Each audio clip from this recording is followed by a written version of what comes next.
When a billionaire CEO's heart stops in front of a room full of executives, everyone freezes, except the janitor they don't even see. Caleb Mercer has 60 seconds to save a life, but the price of heroism might destroy everything he's fought to build. One act of courage, one frozen moment, one choice that will tear apart a corporation and expose the brutal truth about who gets believed and who gets erased. This is the story of a man who refused to let someone die, and the system that punished him for it. If you're watching from anywhere in the world, drop your city in the comments below. I want to see how far this story reaches. Now, let's begin. The Philadelphia skyline burned gold through the floor-to-ceiling windows of the Ashford Industries executive boardroom on the 42nd floor, but Caleb Mercer barely had time to notice. His cleaning cart squeaked against the polished marble as he moved methodically along the hallway outside, the sound a familiar rhythm in the silence of the late evening. Most of the building had emptied hours ago, executives streaming toward luxury cars and private drivers, but the top floors always held stragglers. People who lived for the next deal, the next presentation, the next moment to prove they belonged in rooms where decisions worth millions happened between sips of imported water. Caleb didn't belong in those rooms. He knew that. Everyone knew that. His navy blue uniform with the Ashford Industries cleaning contractor logo said it plainly. You are here to make things clean, not to be seen, and that suited him just fine. He'd learned a long time ago that being invisible had its advantages. It meant fewer questions about his past, fewer judgments about his choices, fewer people who could hurt what mattered most. What mattered most was currently at home with Mrs. Lorna Pike, their neighbor in the cramped apartment building on the edge of Kensington. Sadie Mercer, age 7, with her father's dark eyes and her mother's stubbornness, though Caleb tried not to think about that second part too much. Thinking about Elena meant thinking about the accident, the hospital, the machines that beeped until they didn't, and the moment the doctor said there was nothing more they could do. 2 years didn't make those memories easier. It just made them quieter. Sadie didn't remember much about her mother anymore. Sometimes that felt like mercy. Sometimes it felt like theft. Caleb pushed the cart past the boardroom entrance, catching a glimpse through the half-open door of the presentation still in progress. Unusual for this late, nearly 8 o'clock, but Ashford Industries operated on its own schedule. The company had its fingers in everything from commercial real estate to tech startups to pharmaceutical development. And from what Caleb had overheard during countless nights of cleaning executive offices, they were in the middle of a major expansion. New buildings, new acquisitions, new territories to conquer. He recognized a few faces through the doorway. Grant Hollowell, the CFO, stood near the head of the table with his arms crossed, his expression carved from granite. Hollowell had a reputation even among the cleaning staff, a man who treated every interaction as a negotiation and every person as either an asset or an obstacle. Beside him, Patricia Chen from legal reviewed something on her tablet, her face unreadable. Several other executives clustered around the presentation screen, their attention fixed on the woman at the front of the room. Vivian Ashford. Even from the hallway, she commanded space. Late 30s, sharp-featured, dressed in a charcoal suit that probably cost more than Caleb's rent for 3 months.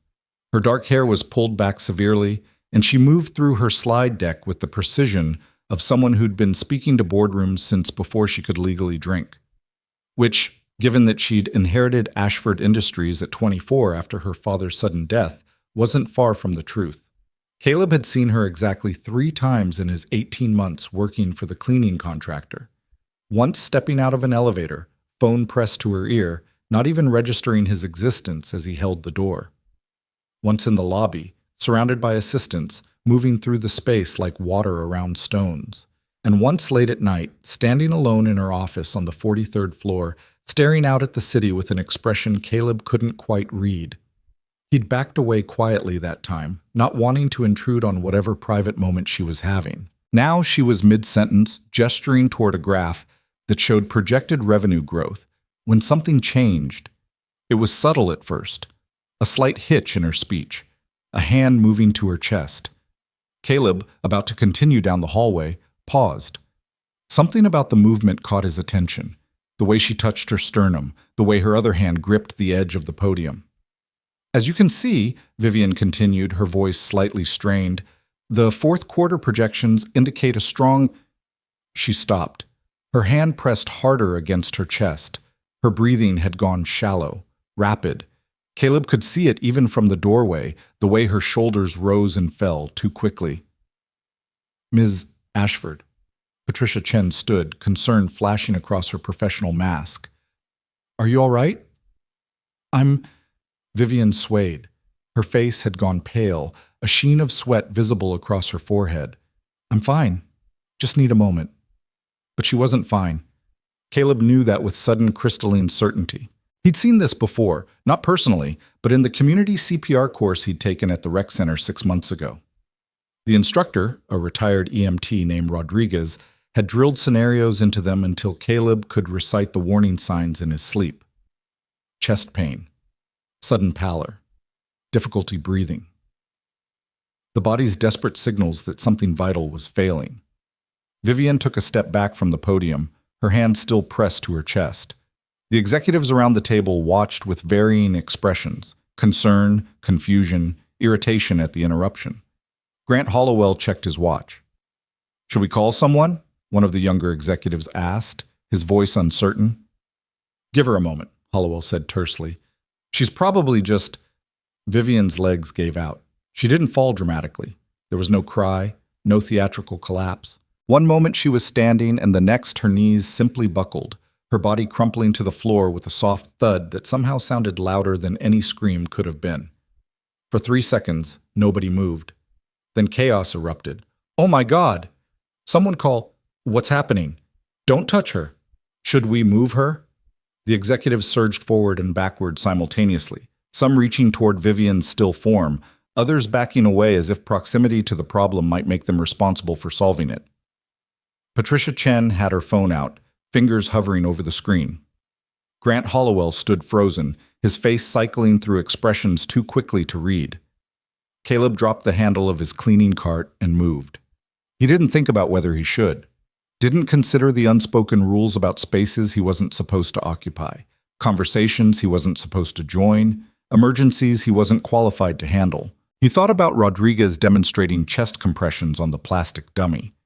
He thought about the way the instructor had looked each of them in the eye and said, when someone stops breathing, you have 4 to 6 minutes before brain damage becomes inevitable. If you know CPR and you do nothing, you have to live with that choice forever. Caleb couldn't live with that choice. He pushed through the boardroom door, past executives who barely registered his presence, and dropped to his knees beside Vivian Ashford's motionless body. Up close, it was worse. Her lips had taken on a bluish tint, her chest wasn't moving, and when Caleb pressed his fingers to her neck searching for a pulse, he felt nothing. Nothing but the smooth coolness of skin and the absence of the rhythm that meant life. Hey! Grant Hollowell's voice cut through the chaos. What the hell do you think you're doing? Caleb ignored him. He tilted Vivian's head back slightly, checking her airway, then positioned his hands on her sternum exactly the way Rodriguez had taught. Heel of one hand in the center of the chest, other hand on top, fingers interlaced, elbows locked. Someone call 911, Caleb said, his voice steady despite the adrenaline flooding his system. Tell them we have an unresponsive patient, no pulse, CPR in progress. You can't just... Hollowell started. Caleb began compressions. Hard and fast, Rodriguez's voice echoed in his memory. At least 2 inches deep, at least 100 compressions per minute. You'll be exhausted after 2 minutes, but you keep going, because the alternative is you watch someone die. 1, 2, 3, 4. Caleb counted under his breath, keeping the rhythm. Vivian's body moved under his hands, her chest compressing and releasing, mechanical and wrong, but necessary. He could feel ribs flexing under his palms, could hear the awkward sound of air being forced in and out of lungs that had stopped working on their own. This is insane, someone said. He's a janitor. Has someone called an ambulance? Patricia Chen's voice, sharp and commanding, cut through the muttering. She had her phone pressed to her ear. Yes, 42nd floor, Ashford Industries. Woman in her late 30s, cardiac arrest, CPR in progress. How long? Unknown. Caleb reached 30 compressions and shifted position, tilting Vivian's head back, lifting her chin, pinching her nose shut. He took a breath and sealed his mouth over hers, breathing out, watching her chest rise. Once, twice, then back to compressions. That's when the room turned. "Oh my God, is he kissing her?" The voice came from somewhere to Caleb's right, high-pitched with shock or disgust or both. He didn't look up, didn't break rhythm. 30 compressions, 2 breaths. 30 compressions, 2 breaths. "Get him off her!" Another voice, male, angry. "Security! Someone get security!" "He's giving her CPR, you idiots!" Patricia snapped, but her voice was drowned out by others. "That's not CPR, he's taking advantage. This is completely inappropriate." Caleb kept going.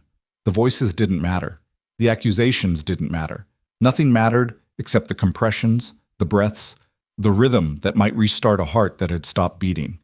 His arms were already beginning to burn, his shoulders aching, but he'd been warned about that. Effective CPR was exhausting. It was supposed to be exhausting. Comfortable CPR meant you weren't pushing hard enough. Footsteps thundered into the room, heavy, purposeful.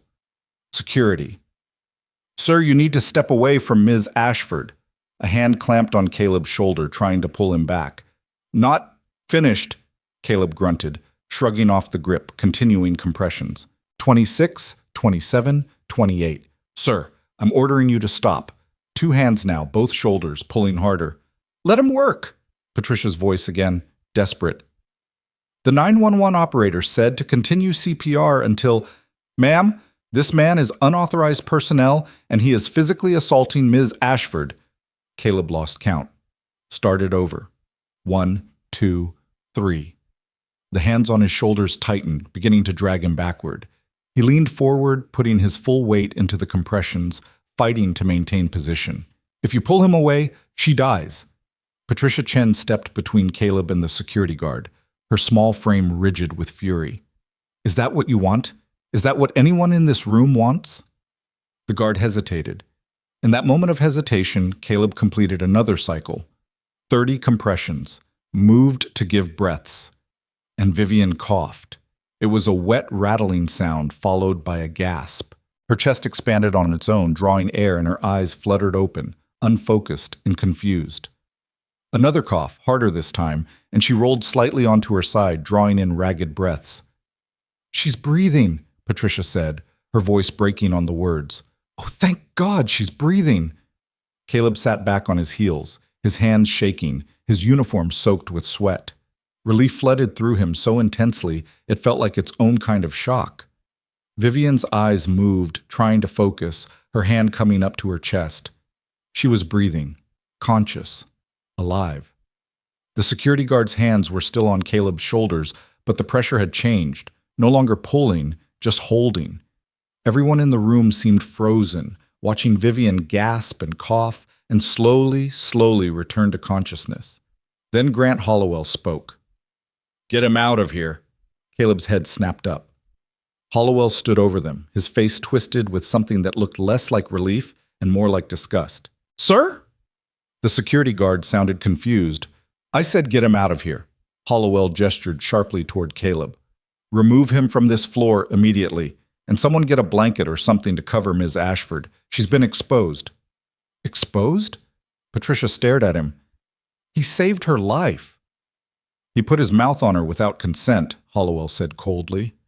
"That's assault, and I want him removed from this building and his employment terminated immediately." The room erupted again, voices overlapping, some agreeing with Hollowell, others protesting, most just shocked into confused silence. Caleb felt the security guard's grip tighten again, beginning to pull him to his feet. He didn't resist. His legs felt like water, his hands still trembling, his mind trying to process what had just happened. He'd saved her life. Hadn't he? Vivian was still on the floor, Patricia Chen kneeling beside her, talking to the 911 operator and stroking Vivian's hair. Vivian's eyes had cleared slightly, and they moved past Patricia, past the cluster of executives, landing on Caleb as the security guard hauled him toward the door. Their eyes met for one moment. Caleb couldn't read what he saw there. Confusion, certainly. Maybe fear. Maybe something else he couldn't name. Then the guard pulled him through the doorway, and Vivian Ashford disappeared from view. The security office was small, windowless, and smelled faintly of old coffee and cleaning solution. Caleb sat in a plastic chair while two guards, the one who'd pulled him from the boardroom and his supervisor, stood by the door, speaking in low voices. Caleb's uniform was still damp with sweat, his hands still shaking slightly. He clasped them together in his lap and tried to breathe steadily. This couldn't be happening. He'd saved her life. He knew CPR. He'd acted when no one else would. He'd done everything right. Rodriguez's training had been clear, precise, exactly the protocol for cardiac arrest. Vivian Ashford had stopped breathing. Her heart had stopped. And now she was alive. Because of him. So why did he feel like a criminal? The supervisor's radio crackled. He lifted it to his ear, listened, then nodded. Both guards turned toward Caleb. "Mr. Mercer," the supervisor said, his voice professionally neutral, "your contract supervisor has been notified. You're to gather your personal belongings and leave the building immediately. Your access badge will be deactivated effective now." "What?" Caleb stood, his legs suddenly steady again. "I haven't done anything wrong. That woman was dying." "The incident is under investigation," the supervisor continued, as if Caleb hadn't spoken. "You'll be contacted by your contract company regarding your employment status. Until then, you are not to return to this building or any Ashford Industries property. Is that clear?" "This is insane." Caleb's voice came out harder than he intended. "I performed CPR. That's not assault. That's emergency medical care. There are laws." "Mr. Mercer." The supervisor's expression didn't change, but something in his eyes softened fractionally. "I'm just following orders. The best thing you can do right now is cooperate. Gather your things. Go home. Let the lawyer sort it out." Caleb wanted to argue, wanted to demand to speak to someone with actual authority, someone who could explain how saving a life had turned into a crime. But he'd learned a long time ago that arguing with security guards and cops, and anyone else with a uniform and a set of rules, never worked out well for people like him. People who cleaned floors and lived in Kensington and had histories that could be weaponized the moment someone decided to look. So he nodded. They escorted him to his locker in the basement, watched as he collected his jacket and his battered backpack, then walked him to the employee exit. The night air hit him like cold water, and for a moment Caleb just stood on the sidewalk, staring at the gleaming Ashford Industries tower rising into the dark sky above him. Somewhere up there, Vivian Ashford was probably being loaded into an ambulance, being cared for by professionals with credentials and authority and the right to touch her without permission. She would recover, most likely, go back to her corner office and her presentations and her world that existed 42 floors above the people who cleaned it. And Caleb would go back to Kensington, to the apartment where Sadie was probably already asleep, where Mrs. Pike would want to know why he was home early. He'd have to explain that he'd lost his job. Again. Would have to figure out how to pay rent with the last of their savings. Would have to face his daughter and explain why Daddy couldn't keep work, why they might have to move again, why the world kept treating them like they didn't deserve stability. His phone buzzed in his pocket. A text from Mrs. Pike. "Sadie's asleep. Take your time. Everything okay?" Caleb typed back. "On my way home. Long story." He started walking toward the subway station, his legs moving on autopilot while his mind spun. Maybe it would be fine. Maybe once everything got sorted out, once someone reviewed what actually happened, they'd realize he'd done the right thing. Maybe Patricia Chen, who'd defended him, would speak up. Maybe Vivian Ashford herself would explain that he'd saved her life. Maybe. But Caleb had learned not to count on maybe. Maybe was for people with resources and connections and the benefit of the doubt. People like him got certainty, the certainty that when you ended up in a room where you didn't belong, touching someone you had no business touching, the system would find a way to make you pay for it. The subway platform was nearly empty at this hour.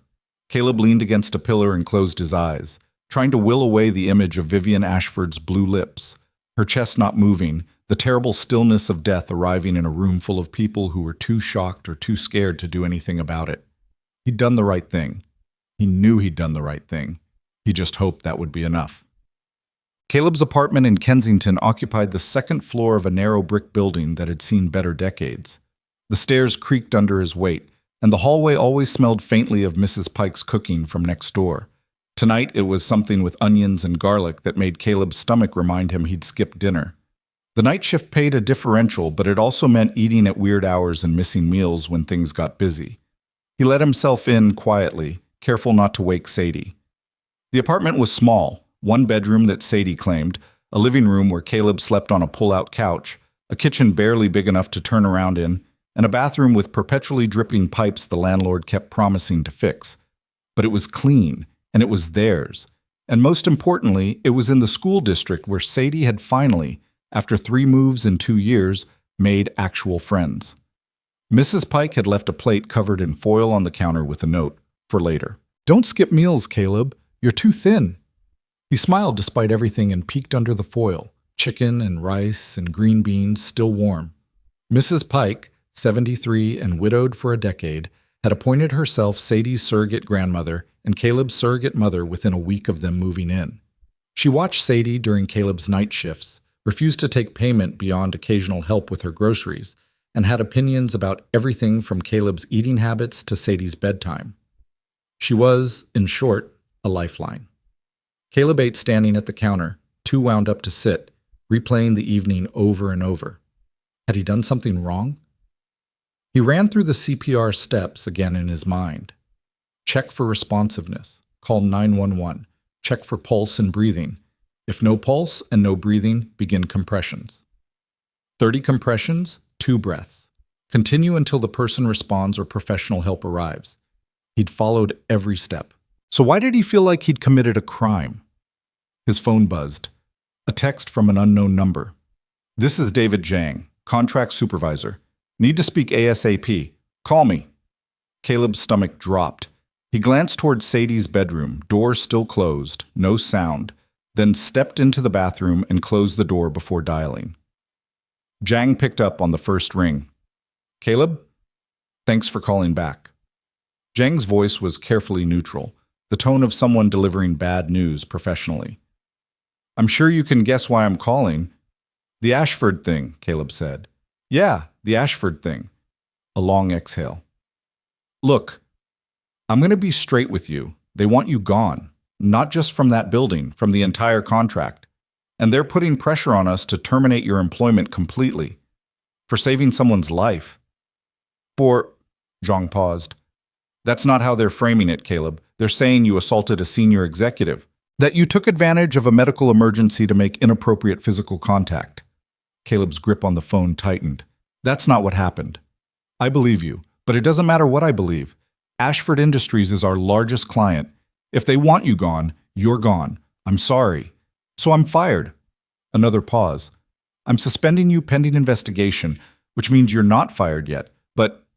Zhang let the implication hang. "I'll do what I can, Caleb. I'll make sure the incident report includes your side.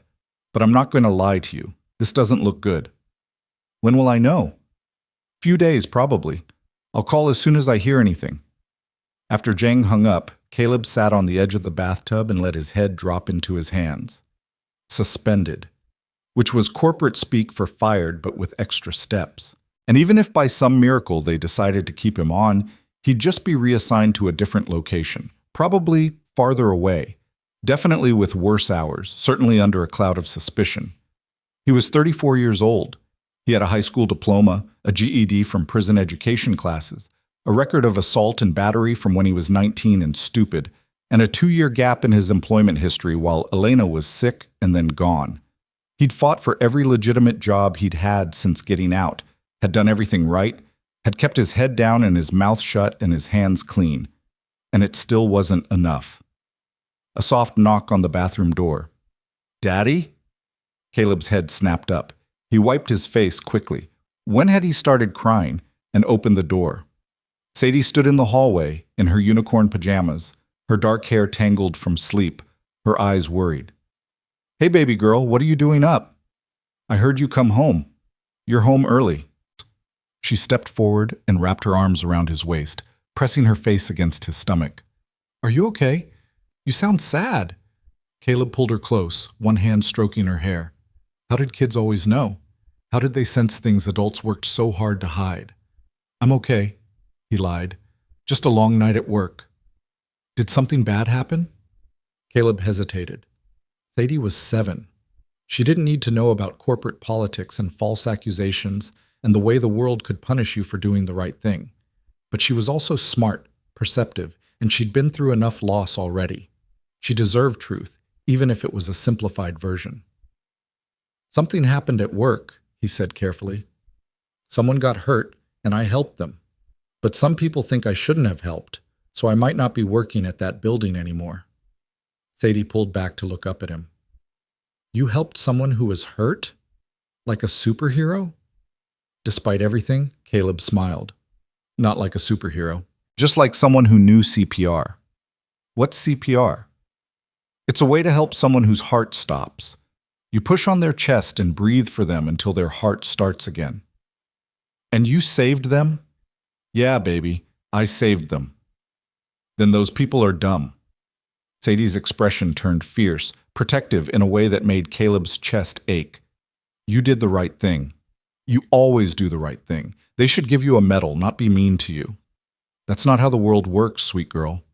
"Then the world is wrong." She hugged him again. "Can I stay home from school tomorrow and help you feel better?" "Absolutely not. You have that math test, remember? And Mrs. Rodriguez will be sad if you miss library day." "But you're sad." "I'm okay, Sadie. I promise." He kissed the top of her head. "Come on, let's get you back to bed." He tucked her in, read 3 pages from the chapter book they were working through together, something about dragons and magical forests, and waited until her breathing evened out into sleep. Then he went back to the living room, pulled out his laptop, and did something he'd been avoiding. He Googled Vivian Ashford. The results were extensive. She'd taken over Ashford Industries at 24 after her father Thomas Ashford died in a car accident, and in the 14 years since, she'd grown the company's portfolio by 200%.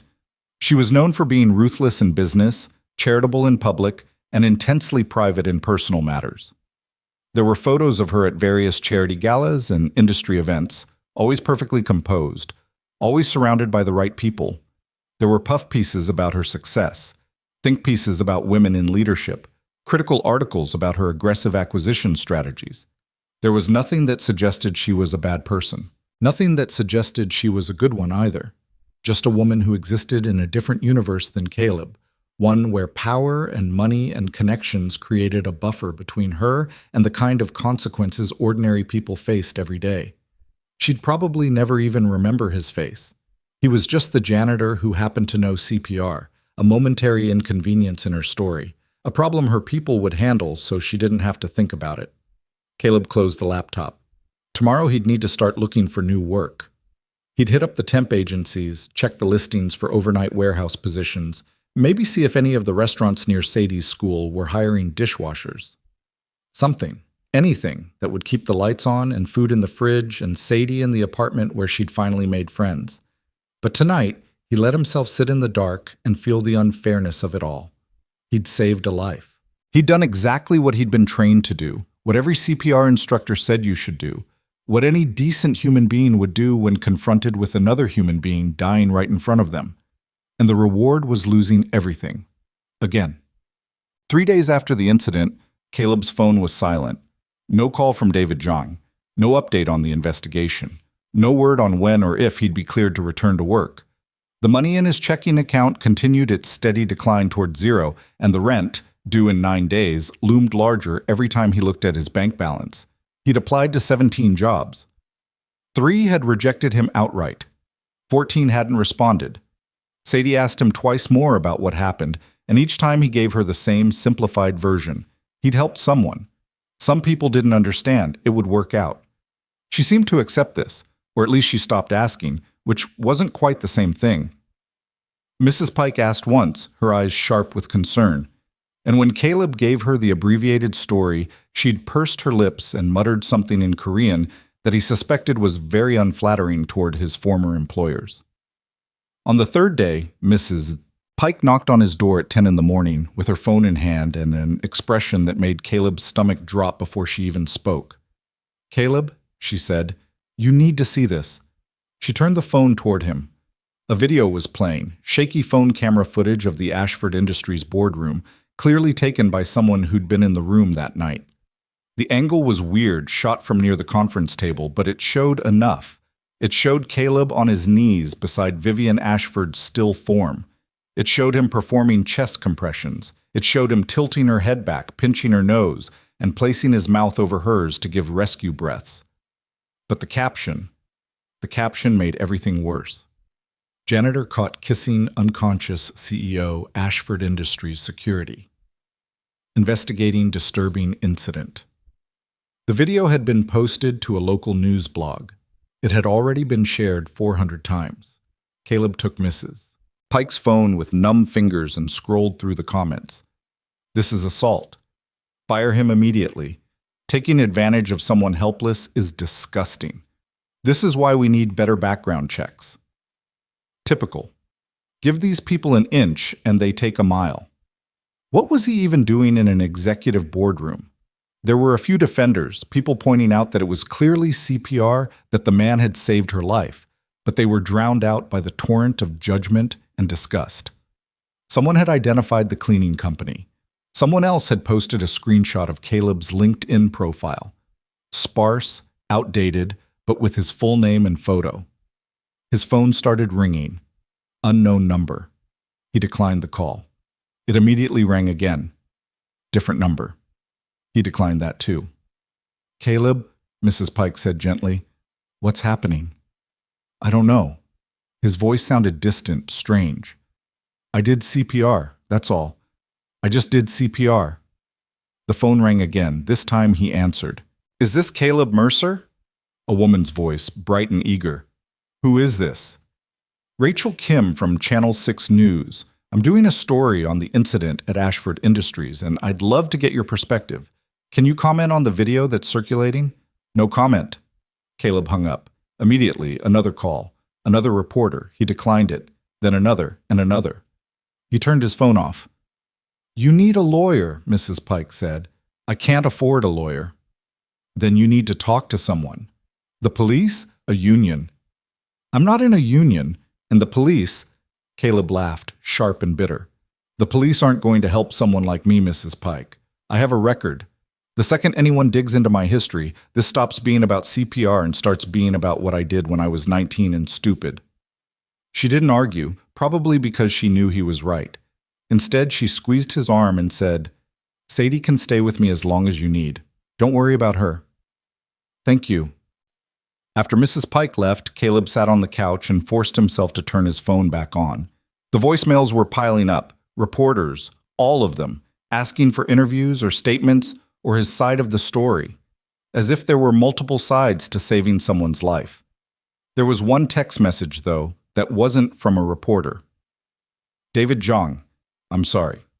Corporate decided to terminate your contract effective immediately. You'll receive your final paycheck by mail. I really am sorry, Caleb. Caleb stared at the message until the screen went dark. Fired. Not suspended. Not under investigation. Just gone.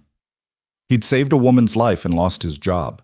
He'd acted when everyone else froze, and the reward was being labeled a predator, a threat, someone who couldn't be trusted around unconscious women. The unfairness of it sat in his chest like a stone, heavy and sharp. But under the unfairness was something else. Something older and more familiar. Fear. Because rent was due in 9 days, and he had exactly $600 in his bank account, and Sadie needed to eat, and the utilities needed to be paid, and the school was already asking about the field trip fee he'd promised to send in by the end of the month. Because he'd already been rejected from 20 jobs this week, and now there was a video of him circulating online, and if potential employers Googled his name, they'd find that video before they found his resume. Because people like him, people with records, people without college degrees, people who lived paycheck to paycheck and cleaned offices for a living, didn't get second chances when things went wrong. They got buried. Caleb picked up his phone and started searching again. Job listings, anything, warehouse work, retail, fast food. He'd take anything at this point. But first, he had to pick Sadie up from school in 3 hours. He had to smile and ask about her day and pretend everything was fine. He had to be her father first, her provider second, and his own person somewhere distant third. He could fall apart later. Right now, he had to keep moving.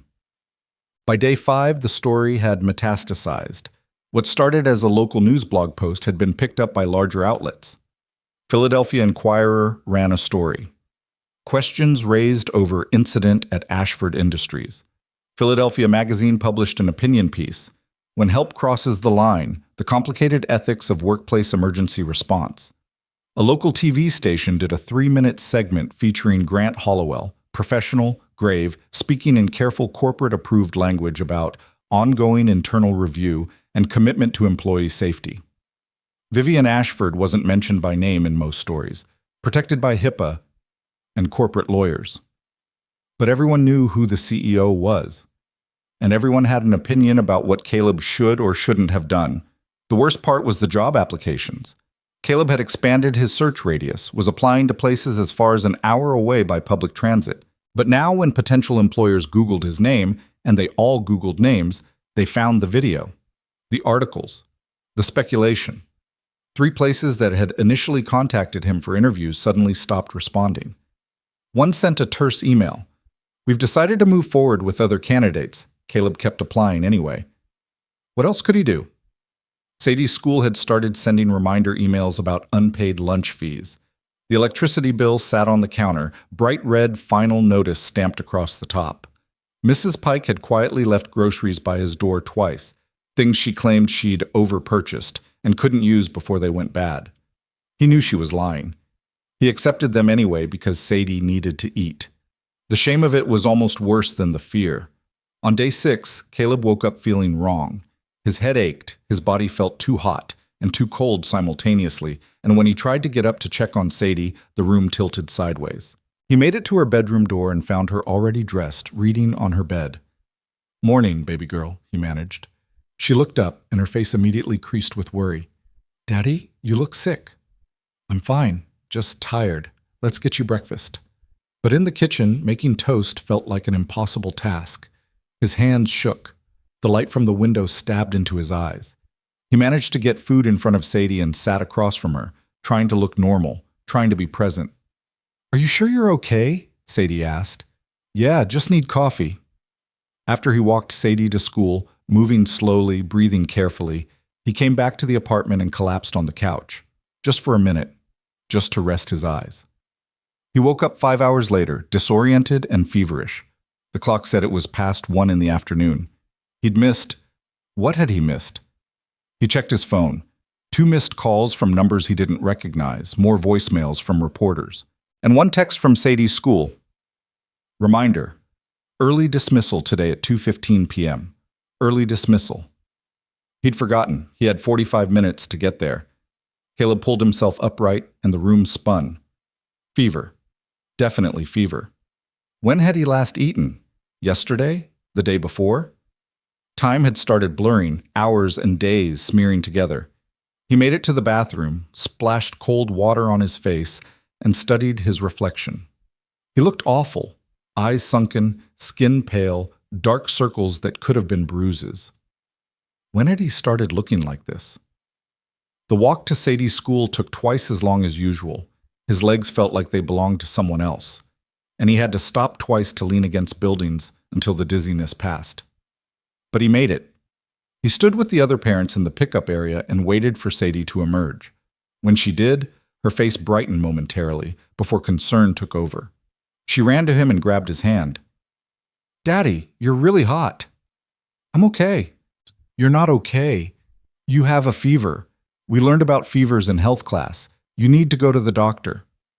"Can't afford the doctor right now, baby. I just need to rest." They walked home slowly.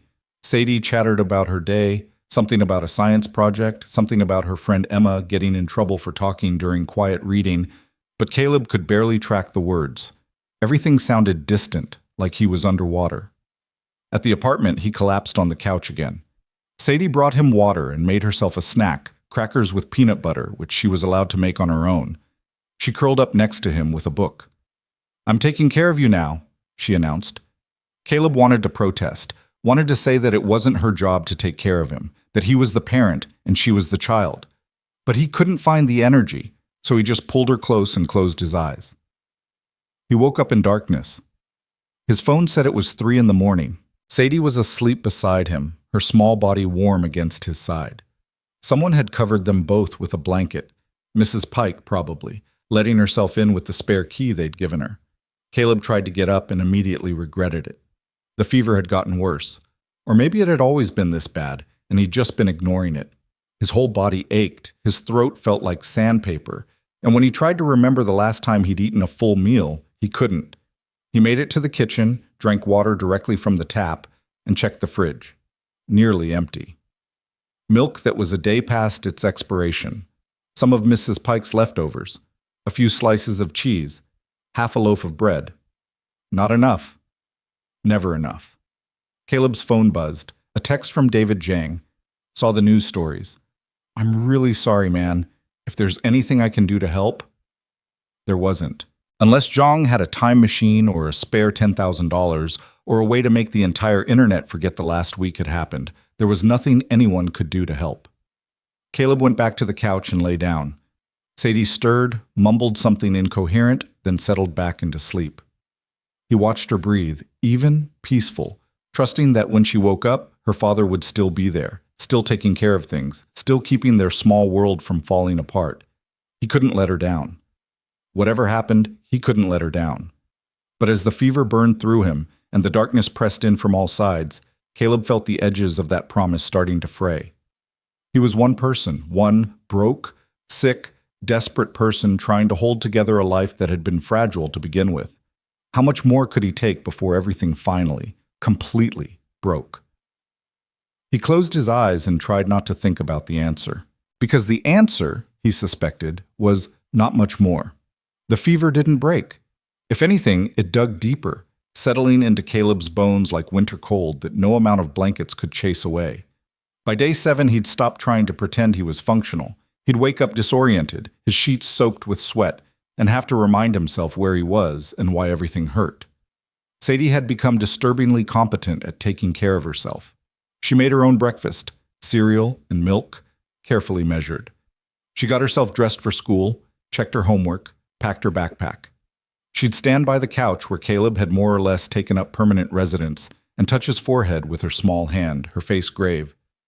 "You're still hot, Daddy." "I know, baby. I'll be okay." "You need medicine." Can't take medicine on an empty stomach. Which was true, and also a convenient excuse for why he wasn't taking the ibuprofen that might have helped. Because his stomach had been mostly empty for 3 days now, and the thought of food made his nausea worse. Mrs. Pike came by twice a day, morning and evening, bringing soup that Caleb tried to eat and mostly couldn't, checking on both of them with increasing concern written across her weathered features. On day 8, she sat down across from him and spoke in the no-nonsense tone that meant she wasn't asking. "Caleb, you need to see a doctor." "Can't afford it." "Then you go to the emergency room. They have to treat you." "And then I get a bill for $2,000 that I definitely can't afford." Caleb's voice came out rougher than he intended. "I just need to rest. It'll pass." "You're getting worse, not better. And Sadie," Mrs. Pike's voice softened. "Caleb, she's scared. She won't say it, but I can see it. She thinks you're dying." The words hit harder than they should have. Caleb closed his eyes, fighting against the shame and helplessness that threatened to overwhelm him. "I'm not dying. It's just a virus or something. My immune system's shot because I haven't been eating right, and I'm stressed, and—" He stopped. Making excuses didn't change anything. "Let me call someone," Mrs. Pike said. "My nephew is a doctor. He might—" "No." Caleb forced himself to sit up, even though the movement made the room tilt. "I appreciate it, Mrs. Pike, really, but I just need to sleep it off. I'll be fine in a few days." He could see she didn't believe him. He didn't believe himself. But what choice did he have? Medical bills meant debt, meant collectors, meant another black mark on a credit report that was already more red than black. And if he ended up hospitalized, who would take care of Sadie? Mrs. Pike was wonderful, but she was 73 with arthritis and her own health problems. She couldn't take on a 7-year-old full-time. After Mrs. Pike left, Caleb tried to pull himself together. He made it to the bathroom, splashed water on his face, studied his reflection. He looked like a corpse. Skin waxy and gray, eyes unfocused, lips cracked from dehydration. When had this happened? When had he gone from barely managing to actively falling apart? His phone buzzed. Another unknown number. He'd stopped answering days ago, but morbid curiosity made him check the voicemail. Mr. Mercer, this is Jennifer Walsh from Philadelphia Tribune. I'm following up on the Ashford Industries incident and wanted to offer you the opportunity to tell your side of the story. We're planning to run a feature this weekend about workplace emergency response, and your perspective would be, Caleb deleted it halfway through, his side of the story, as if there were multiple sides to saving someone's life, as if the narrative needed balancing. He stumbled back to the couch and pulled out his laptop, opening it with shaking hands. Maybe there was something he'd missed, some job listing he'd overlooked, some opportunity that didn't require Googling his name. The search results for Caleb Mercer Philadelphia had gotten worse. The video was everywhere now, reposted, commented on, dissected. Someone had created a Reddit thread titled "Janitor Saves CEO" or "Assaults Her, You Decide," with hundreds of comments arguing both sides. Someone else had found his criminal record and posted screenshots. Assault and battery, age 19, sentenced to 18 months. The context: defending his girlfriend from her abusive ex, taking things too far, spending a year and a half learning that the justice system didn't care about context, was absent. Just the conviction. Just the proof that he was exactly the kind of person who couldn't be trusted. Caleb closed the laptop before he could read more. His phone rang again. This time the caller ID showed a name he recognized, Patricia Chen. He answered. "Mr. Mercer?" Her voice was crisp, professional. "This is Patricia Chen from Ashford Industries Legal. We met briefly on the night of the incident." I remember. How could he forget? She'd been the only one defending him while everyone else debated whether to call security or an ambulance first. "I wanted to reach out personally," Patricia continued. "I've been reviewing the incident, and I believe there's been a significant miscarriage of justice in how this was handled. However, I need to be clear that I'm calling in a personal capacity, not as a representative of Ashford Industries. The company's official position remains that you violated protocol by entering the boardroom and making physical contact with Ms. Ashford." "Protocol?" Caleb laughed, sharp and bitter. "There's a protocol for watching someone die? I understand your frustration, and for what it's worth, I agree with you. What you did was heroic, and the response has been unconscionable." Patricia paused. "That said, I'm calling because I think you should know that Ms. Ashford is trying to find you." Caleb's fever-fogged brain took a moment to process that. "What?" "She woke up in the hospital with fragmented memories of that night. She's been asking questions about what happened, who helped her, why there's a security investigation. The executive team has been managing the information she receives, but she's persistent, and she started demanding answers." "So what do you want me to do about it?" "Nothing, necessarily. I just thought you should know that the situation is more complex than it appears. Ms. Ashford isn't the enemy here, Mr. Mercer. If anything, she's as much a victim of corporate politics as you are." "She's a billionaire who runs the company," Caleb said flatly. "I'm a janitor who got fired for saving her life. We're not the same kind of victim." "Fair point." Patricia's voice softened. "Look, I shouldn't even be making this call. If anyone finds out I contacted you directly, it could cost me my position. But I watched what happened that night, and I can't let it stand without at least trying to help. If you decide you want to fight this, legally, I mean, let me know. I have documentation, video footage, witness statements, evidence that what you did was textbook emergency response." "I can't afford a lawyer." "There are organizations that take these kinds of cases pro bono, wrongful termination, defamation, civil rights violations. I can make some calls if you're interested." Caleb wanted to say yes, wanted to fight back, to clear his name, to make someone acknowledge that he'd done the right thing. But fighting required energy he didn't have, and time he couldn't spare, and hope he'd run out of somewhere around day 3 of this nightmare. "I appreciate the offer," he said carefully, "but right now I just need to focus on keeping my daughter fed and my lights on. The rest of it, I can't think about the rest of it." "I understand." Patricia was quiet for a moment. "Mr. Mercer, are you all right? You sound unwell." "I'm fine." "You don't sound fine." "I said I'm fine." The words came out harsher than intended. Caleb took a breath, tried to soften his tone. "Thank you for calling, Ms. Chen. I mean that. But I need to go." He hung up before she could respond. The effort of the conversation left him exhausted. He lay back down, pulling the blanket up even though he was burning with fever. The apartment was too quiet. Sadie wouldn't be home from school for another 2 hours, and the silence pressed in from all sides, heavy and suffocating.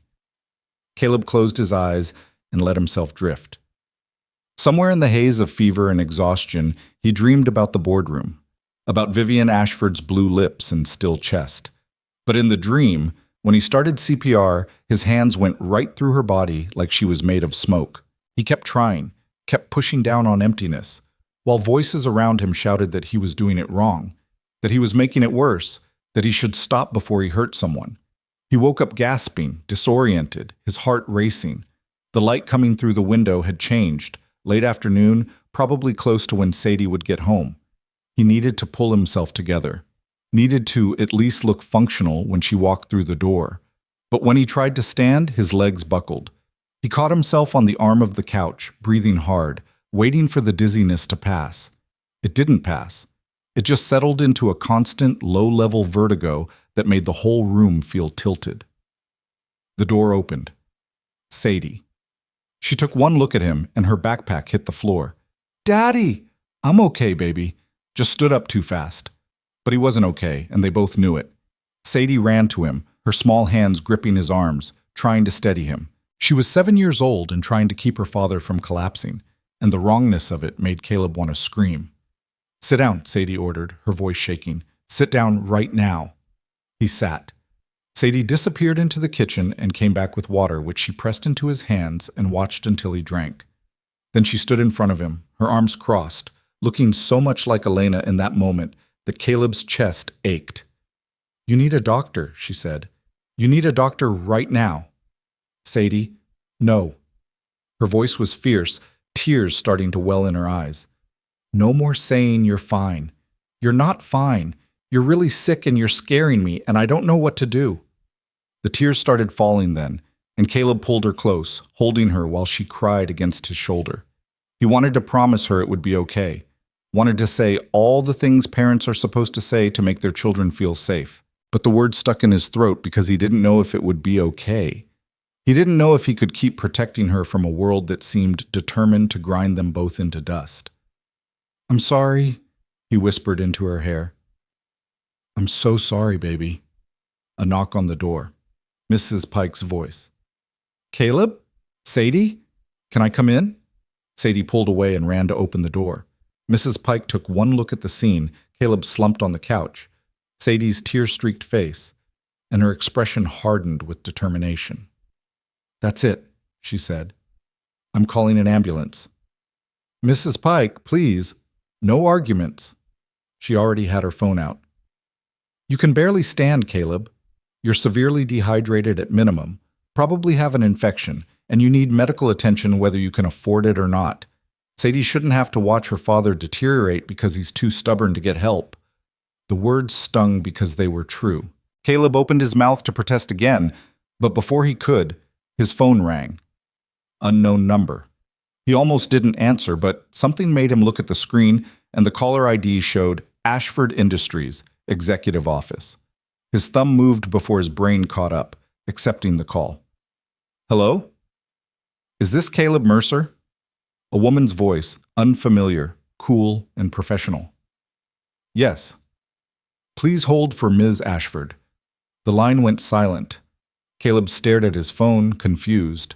Then another voice came on, stronger, more direct, carrying an authority that even through the phone line made something in Caleb's spine straighten. "Mr. Mercer, this is Vivian Ashford." For a moment, Caleb couldn't speak. The woman whose life he'd saved. The woman whose company had destroyed him. The woman who existed in a completely different universe than the one where he was currently sitting in a cramped apartment trying not to pass out in front of his terrified daughter.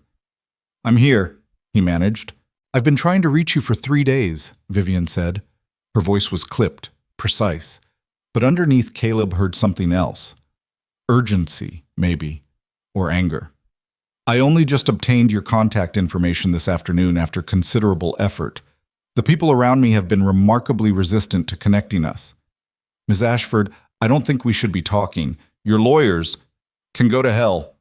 The words came out sharp enough to cut. "Mr. Mercer, I've spent the last week piecing together what happened the night I collapsed. I've reviewed security footage. I've read incident reports. I've spoken with witnesses. And I've discovered that while I was unconscious in a hospital bed, my company systematically destroyed the reputation and livelihood of the only person in that boardroom who had the courage and competence to save my life. Caleb's hand tightened on the phone. Why are you calling me? Because I want to fix this. Because what was done to you is unconscionable, and I won't allow it to stand. She paused. Mr. Mercer, are you still there? I'm here. His voice sounded distant to his own ears. The room was tilting again, and he could see Mrs. Pike watching him with concern while Sadie hovered nearby. I'd like to meet with you, Vivian continued. Tomorrow, if possible. My office, or somewhere neutral if you'd prefer. I want to hear your account of what happened, and I want to discuss how to make this right. I don't... Caleb stopped, started again.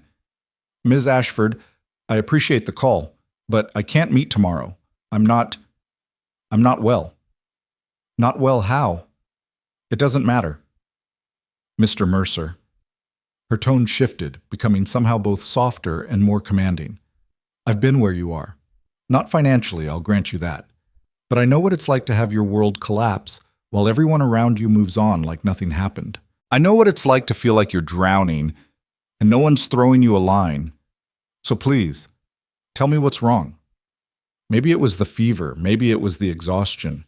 Maybe it was just that Caleb had reached the point where he had nothing left to lose. Whatever the reason, the truth came spilling out. I haven't been able to keep food down in 3 days. I have a fever that won't break.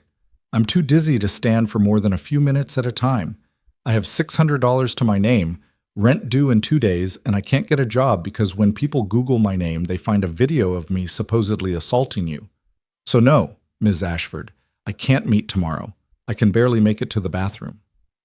Silence on the other end of the line. Caleb waited for her to make excuses and hang up, to retreat back to her world where problems could be solved by throwing money or lawyers at them. Instead, she said, "What's your address?" "What?" "Your address, Mr. Mercer. Where do you live?" "I don't think I'm sending a car. No, I'm coming myself, with a doctor. You're getting medical attention whether you like it or not, and then we're going to have a very serious conversation about what happens next."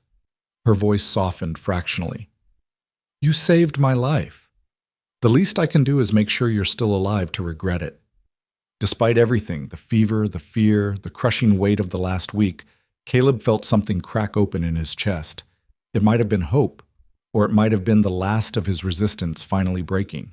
He gave her the address. After he hung up, Mrs. Pike and Sadie were both staring at him. "Who was that?" Sadie asked. "The woman I helped. She's coming here." "The CEO?" Mrs. Pike's eyebrows rose. "The one who got you fired? She says she didn't know what they did. She says she wants to fix it." "And you believe her?" Caleb looked down at his hands, still trembling slightly. "I don't know. But right now, I don't have the luxury of being skeptical." 45 minutes later, a black town car pulled up outside the building. Caleb watched from the window as Vivian Ashford stepped out, followed by a man carrying a medical bag. She was dressed more casually than in the boardroom. Dark jeans, a charcoal sweater, minimal jewelry. But she still carried herself like someone used to walking into rooms and having them rearrange themselves around her presence. Mrs. Pike answered the door. Caleb heard low voices in the hallway, Mrs. Pike's tone protective and wary, Vivian's calm and apologetic. Then footsteps, and suddenly Vivian Ashford was standing in his living room, looking around at the cramped space with an expression Caleb couldn't quite read. Their eyes met. Up close, she looked different than he remembered, thinner. There were dark circles under her eyes that makeup couldn't quite hide, and a healing bruise on her temple that suggested she'd hit the floor harder than he'd realized when she collapsed. She looked, in short, like someone who'd recently had their heart stop and been brought back from the edge. "Mr. Mercer," she said quietly. "Ms. Ashford." The man with the medical bag stepped forward. "I'm Dr. Raymond Chen. Ms. Ashford asked me to examine you. With your permission?" Caleb wanted to refuse, wanted to maintain some shred of dignity and privacy. But Sadie was watching from the kitchen doorway with wide, hopeful eyes, and Mrs. Pike was giving him a look that said she'd physically drag him to the doctor if necessary.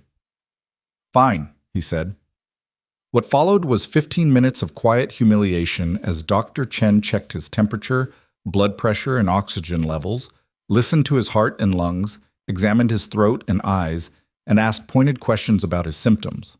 Vivian stood to the side, her attention seemingly focused on the bookshelf where Sadie's school pictures and Caleb's modest collection of paperbacks competed for space. Severe dehydration, Dr. Chen finally announced. Malnutrition, viral infection, likely secondary to your weakened immune system. You need IV fluids, antibiotics, and at least 72 hours of bed rest with proper nutrition. I can't afford, Caleb started. It's covered, Vivian interrupted. All of it. Doctor's fees, medications, whatever you need. I don't want your charity. She turned to face him fully, and something in her expression made Caleb's protest die in his throat. This isn't charity, Mr. Mercer. This is me preventing the man who saved my life from dying because my company's negligence and cruelty put him in an impossible situation. So you're going to accept the help? You're going to get better? And then we're going to have a conversation about how to burn down the system that did this to you. Are we clear? There was steel in her voice, and underneath it, something else. Something that looked like guilt. Caleb nodded. Dr. Chen set up an IV, the needle sliding into Caleb's arm with practiced ease.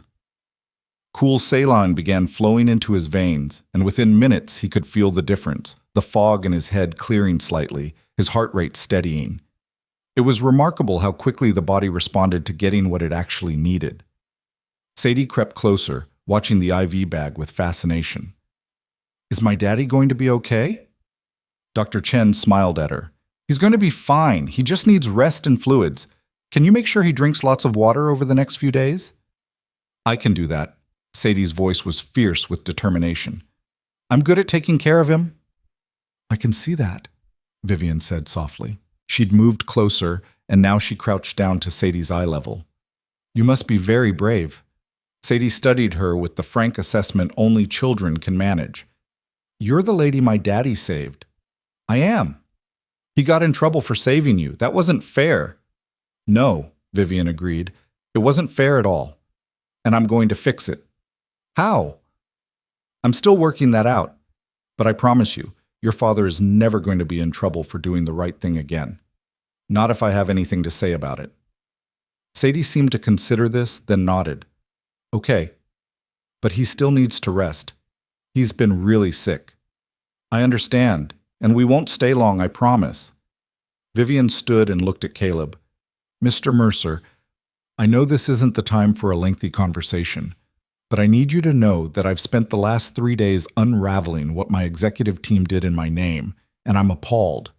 Grant Hollowell, our CFO, made the decision to terminate your employment without consulting me. He orchestrated the narrative that you were a threat rather than a hero, and he did it because— She stopped, her jaw tightening. He did it because in his worldview, someone like you doesn't get to touch someone like me without consequences, even if touching me saved my life. The bluntness of it landed like a punch. Caleb had known, on some level, that this was about class and power and the invisible lines that separated people like him from people like her. But hearing it stated so plainly made something in his chest ache. So what now? He asked. Now, you get better. Dr. Chen will check on you daily until you're stable. I'm covering your rent for the next 3 months, so you don't have to worry about that while you recover. And once you're on your feet, you and I are going to sit down and discuss your future. My future? I owe you my life, Mr. Mercer. That's not a debt I can repay with money alone, but I can offer you something better than what you had before. Something that matters. She paused. We'll talk about specifics when you're well. For now, just focus on getting better. She moved toward the door, then stopped and turned back. Mr. Mercer? Thank you. I know that might sound inadequate given everything that's happened, but thank you for not letting me die, even knowing what it would cost you. Before Caleb could respond, she was gone, Dr. Chen following behind with promises to return the next day. The apartment felt strangely empty after they left. Caleb sat with the IV still dripping into his arm, trying to process what had just happened. Mrs. Pike bustled around making tea, and Sadie climbed onto the couch beside him, careful not to jostle the IV line. I like her, Sadie announced. She has kind eyes. You think so? Yeah. And she's sorry about what happened. I could tell. Caleb pulled Sadie close with his free arm. You're a good judge of character, baby girl. I know. She settled against his side. Are you really going to be okay now? Yeah, Caleb said, and for the first time in a week, he thought it might actually be true. Yeah, I think I am. Over the next 2 days, Caleb's world slowly righted itself. Dr. Chen came by each morning, checking vitals and adjusting medications. The antibiotics began working, the fever breaking in sweating, shivering waves that left him weak but clear-headed. Mrs. Pike brought meals, actual meals, not just scraps, and supervised as Caleb ate them, her satisfaction evident every time he cleaned his plate. And Vivian Ashford, true to her word, had paid his rent. When Caleb checked his bank account and saw the deposit, he'd had to close his eyes against the wave of relief that threatened to overwhelm him. 3 months. 3 months of not worrying about eviction, of being able to focus on recovery and job hunting without the constant panic of homelessness looming. On day 3 of recovery, Patricia Chen called. Mr. Mercer, I hope I'm not overstepping, but I wanted you to know that Ms. Ashford has been making moves. Big moves. What kind of moves? She's ordered a full internal investigation into how the incident was handled. Grant Hollowell has been placed on administrative leave, and she's drafting a formal statement clearing your name, which she plans to release to the media along with the full security footage showing exactly what happened that night. Caleb's grip on the phone tightened. When? Within the week. She's being careful about it, making sure all the legal angles are covered, getting statements from witnesses, building an airtight case, but she's committed to setting the record straight. Why are you telling me this? Because you deserve to know, and because... Patricia paused. Because I think she's also preparing to offer you something.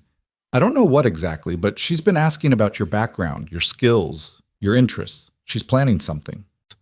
After the call, Caleb sat in the quiet apartment and tried to imagine what came next. The idea of his name being cleared felt almost too good to believe. But Vivian Ashford seemed like a woman who, once she decided on a course of action, didn't do anything halfway. He thought about her crouching down to speak to Sadie at eye level, thought about the guilt in her expression when she talked about what had been done in her name, thought about the way she'd stated the ugly truth about class and power without flinching from it. Maybe, just maybe, this was the beginning of something better. Or maybe it was just another setup for disappointment. Caleb had learned not to trust hope too easily. But as he looked around at the apartment that would be his for at least 3 more months, at Sadie doing homework at the kitchen table, at the medications lined up that would help him recover, he thought that maybe, just this once, hope might be worth the risk. His phone buzzed. A text from an unknown number. This is Vivian Ashford. When you're ready, I'd like to meet. On your terms, your location. Let me know. Caleb stared at the message for a long moment. Then slowly, he typed back. Next week. There's a coffee shop near my daughter's school. I'll send you the address. The response came almost immediately. I'll be there. The coffee shop was called Riverside Grounds, a small corner place 3 blocks from Sadie's school where Caleb had sometimes stopped for cheap drip coffee before his shifts. He'd chosen it deliberately, neutral territory, public but not crowded, the kind of place where a billionaire CEO and an unemployed janitor could sit across from each other without drawing too much attention. Or at least, that had been the theory. Vivian Ashford arrived exactly on time, which somehow didn't surprise Caleb. She wore dark jeans and a cream-colored sweater, her hair pulled back in a simple ponytail, minimal makeup. She looked like she was trying to blend in and almost succeeding. Almost. There was something about the way she carried herself, the quality of even her casual clothes, the professional posture that spoke of boardrooms and executive decisions even when she was ordering a latte. Caleb had arrived 15 minutes early, claimed a corner table, and nursed a black coffee while trying not to feel like he was about to interview for a job he didn't understand. He dressed in his best clothes, dark jeans without holes, a button-down shirt that Elena had bought him years ago, boots that were scuffed but clean.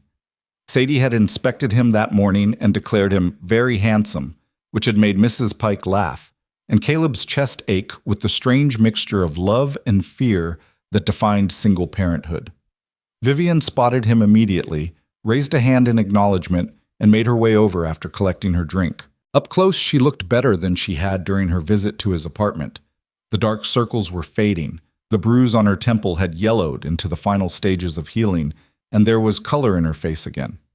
She looked alive, which made sense, Caleb supposed, since he was the reason she was still breathing. "Mr. Mercer," she set her latte down and extended her hand. "Thank you for meeting with me." "Caleb is fine." He shook her hand, noting the firm grip, the calluses that suggested she did more than just sit behind a desk. "And it's your money that's keeping my lights on right now, so I figure the least I can do is show up." Something flickered across her expression, amusement maybe, or appreciation for the directness. She sat down across from him, wrapping her hands around her cup like she needed the warmth, even though the cafe was perfectly comfortable. "How are you feeling?" she asked. "Better? Dr. Chen's been thorough. The antibiotics are working, and I'm keeping food down again." Caleb paused. "Thank you for that. For all of it. The medical care, the rent. I don't know how I would have—" He stopped, not wanting to finish that sentence, not wanting to acknowledge out loud how close he'd come to complete collapse. "You don't need to thank me." Vivian's voice was quiet but firm. "What happened to you was a direct result of my company's actions. The medical care and financial support aren't generosity, Caleb. They're the bare minimum of what I owe you. Most people in your position wouldn't see it that way. Most people in my position didn't spend 3 days in a hospital room piecing together how their executive team prioritized corporate liability over basic human decency." She took a sip of her latte, her expression darkening. "I've spent the last week conducting an internal investigation. Do you want to know what I found?" "I'm not sure I want to hear it." "You should hear it. You deserve to know exactly what was done and why." Vivian leaned forward slightly. "Grant Hollowell made the decision to terminate your employment within 3 hours of the incident. He didn't consult me. I was unconscious in a hospital at the time, and he didn't wait for any kind of investigation. He saw a janitor performing CPR on a CEO and decided that the optics were unacceptable. In his words, we couldn't have the wrong kind of person being credited with saving me because it would raise questions about why executives froze while contract labor acted." The words landed like stones. Caleb had suspected something like this, but hearing it stated so baldly still made his stomach twist. The wrong kind of person. His exact phrase, which I found in an email he sent to HR and legal outlining his reasoning. Vivian's jaw tightened. He also orchestrated the leak of that video, found someone in the boardroom who'd recorded on their phone, paid them to send it to a media contact with a specific narrative attached. The janitor kissing unconscious CEO angle wasn't accidental or organic. It was manufactured. Jesus. Caleb sat back, trying to process the calculated cruelty of it. To not just fire him, but to actively destroy any chance he had of moving forward. Why? Because in Grant's worldview, people exist in a hierarchy. And when someone from the bottom dares to touch someone at the top, even to save their life, the natural order has been disrupted. So you needed to be punished, made an example of, reminded of your place. She paused. "I'm telling you this not to make excuses, but so you understand that what happened wasn't about you personally. It was about a system that Grant and others like him have spent their careers building and protecting. So what happens to him now? He's been terminated. With cause, so no golden parachute. I've also referred his actions to the State Labor Board, and am exploring whether what he did constitutes defamation or intentional infliction of emotional distress." Vivian's expression was cold, controlled. Grant Hollowell spent 30 years at Ashford Industries. He won't work in Philadelphia again. The vindictive satisfaction Caleb felt at those words probably wasn't his best quality, but he let himself feel it anyway. And the others, the executives who just stood there? Being addressed. Some have been let go. Others are facing serious disciplinary action. I'm restructuring the entire executive floor to make it clear that this kind of behavior won't be tolerated. She met his eyes. "I can't undo what was done to you, Caleb, but I can make sure it never happens to anyone else."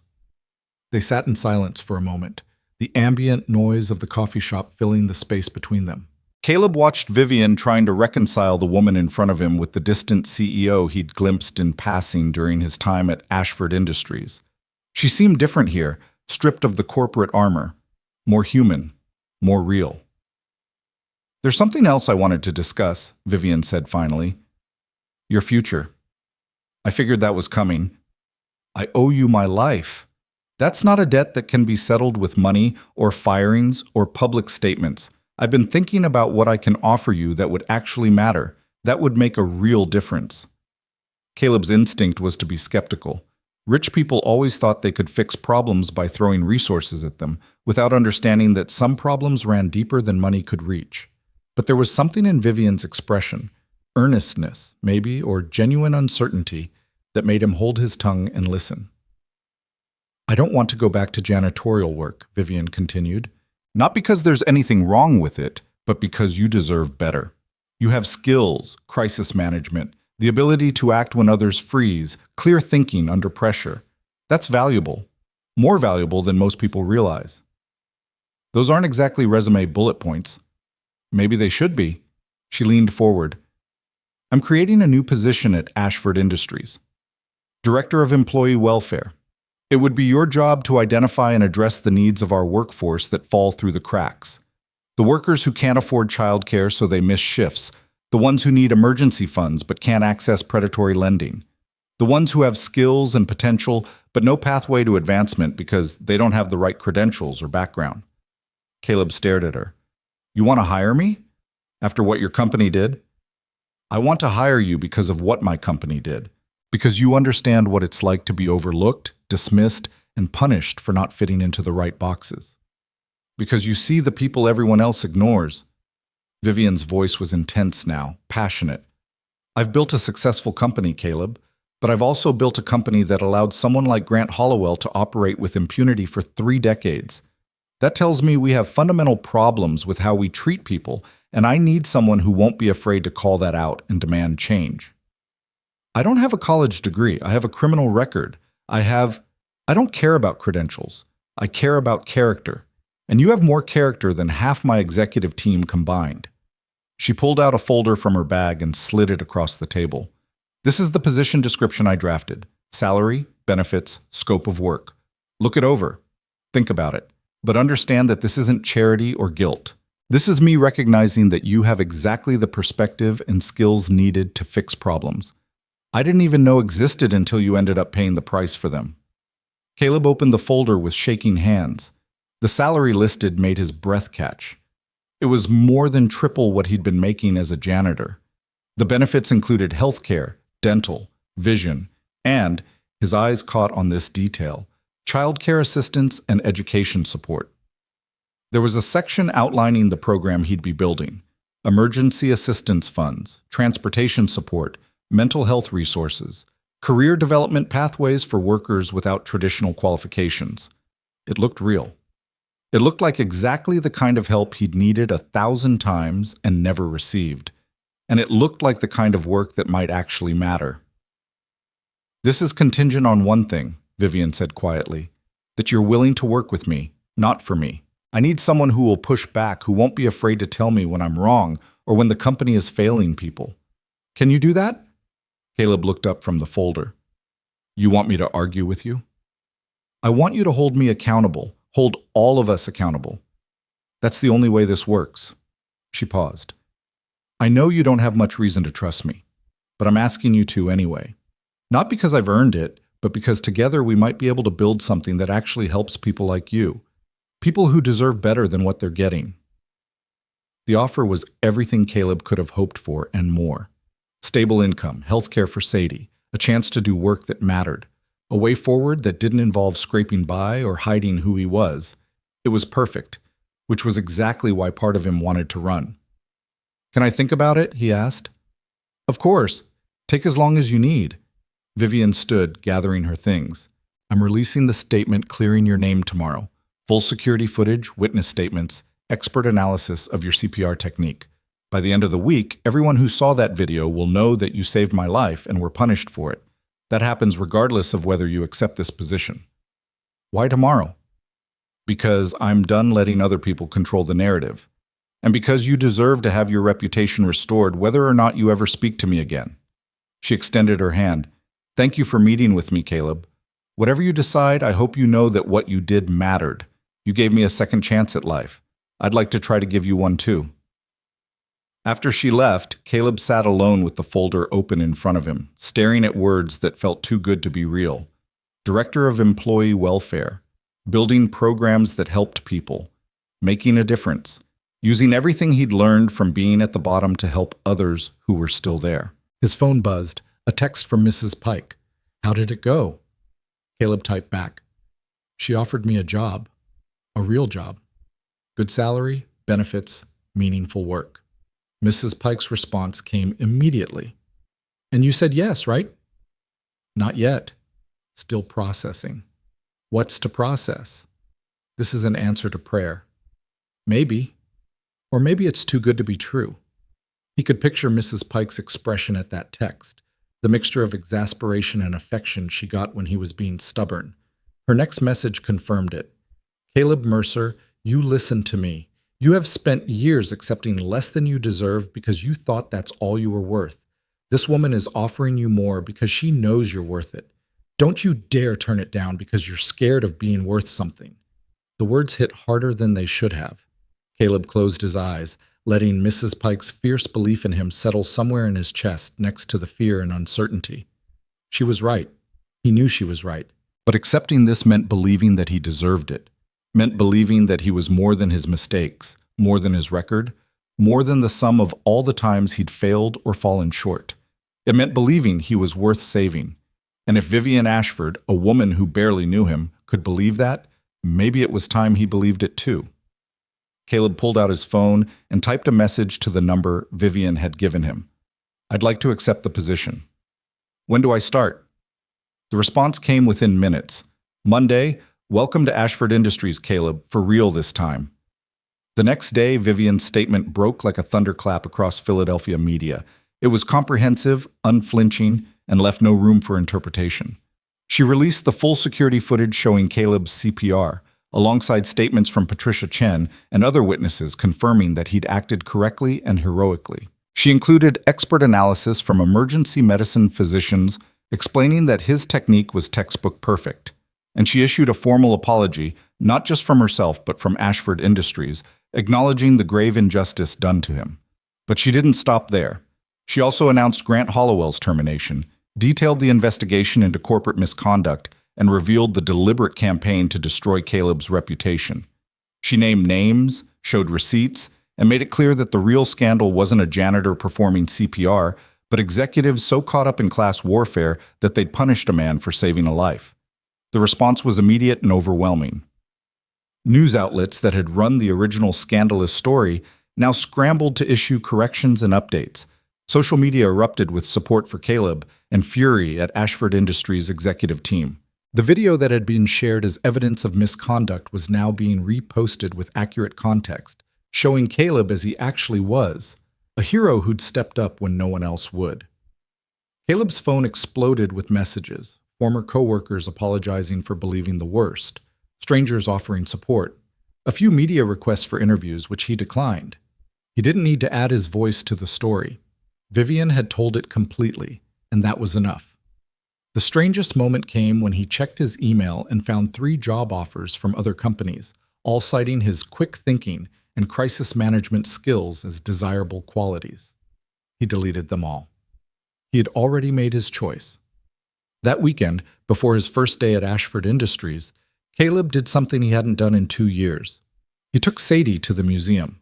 It was one of the free admission days, and they spent 3 hours wandering through exhibits about dinosaurs and ancient civilizations and the solar system. Sadie asked a million questions, and Caleb answered what he could and made up ridiculous answers for the rest, which made her laugh so hard she snorted.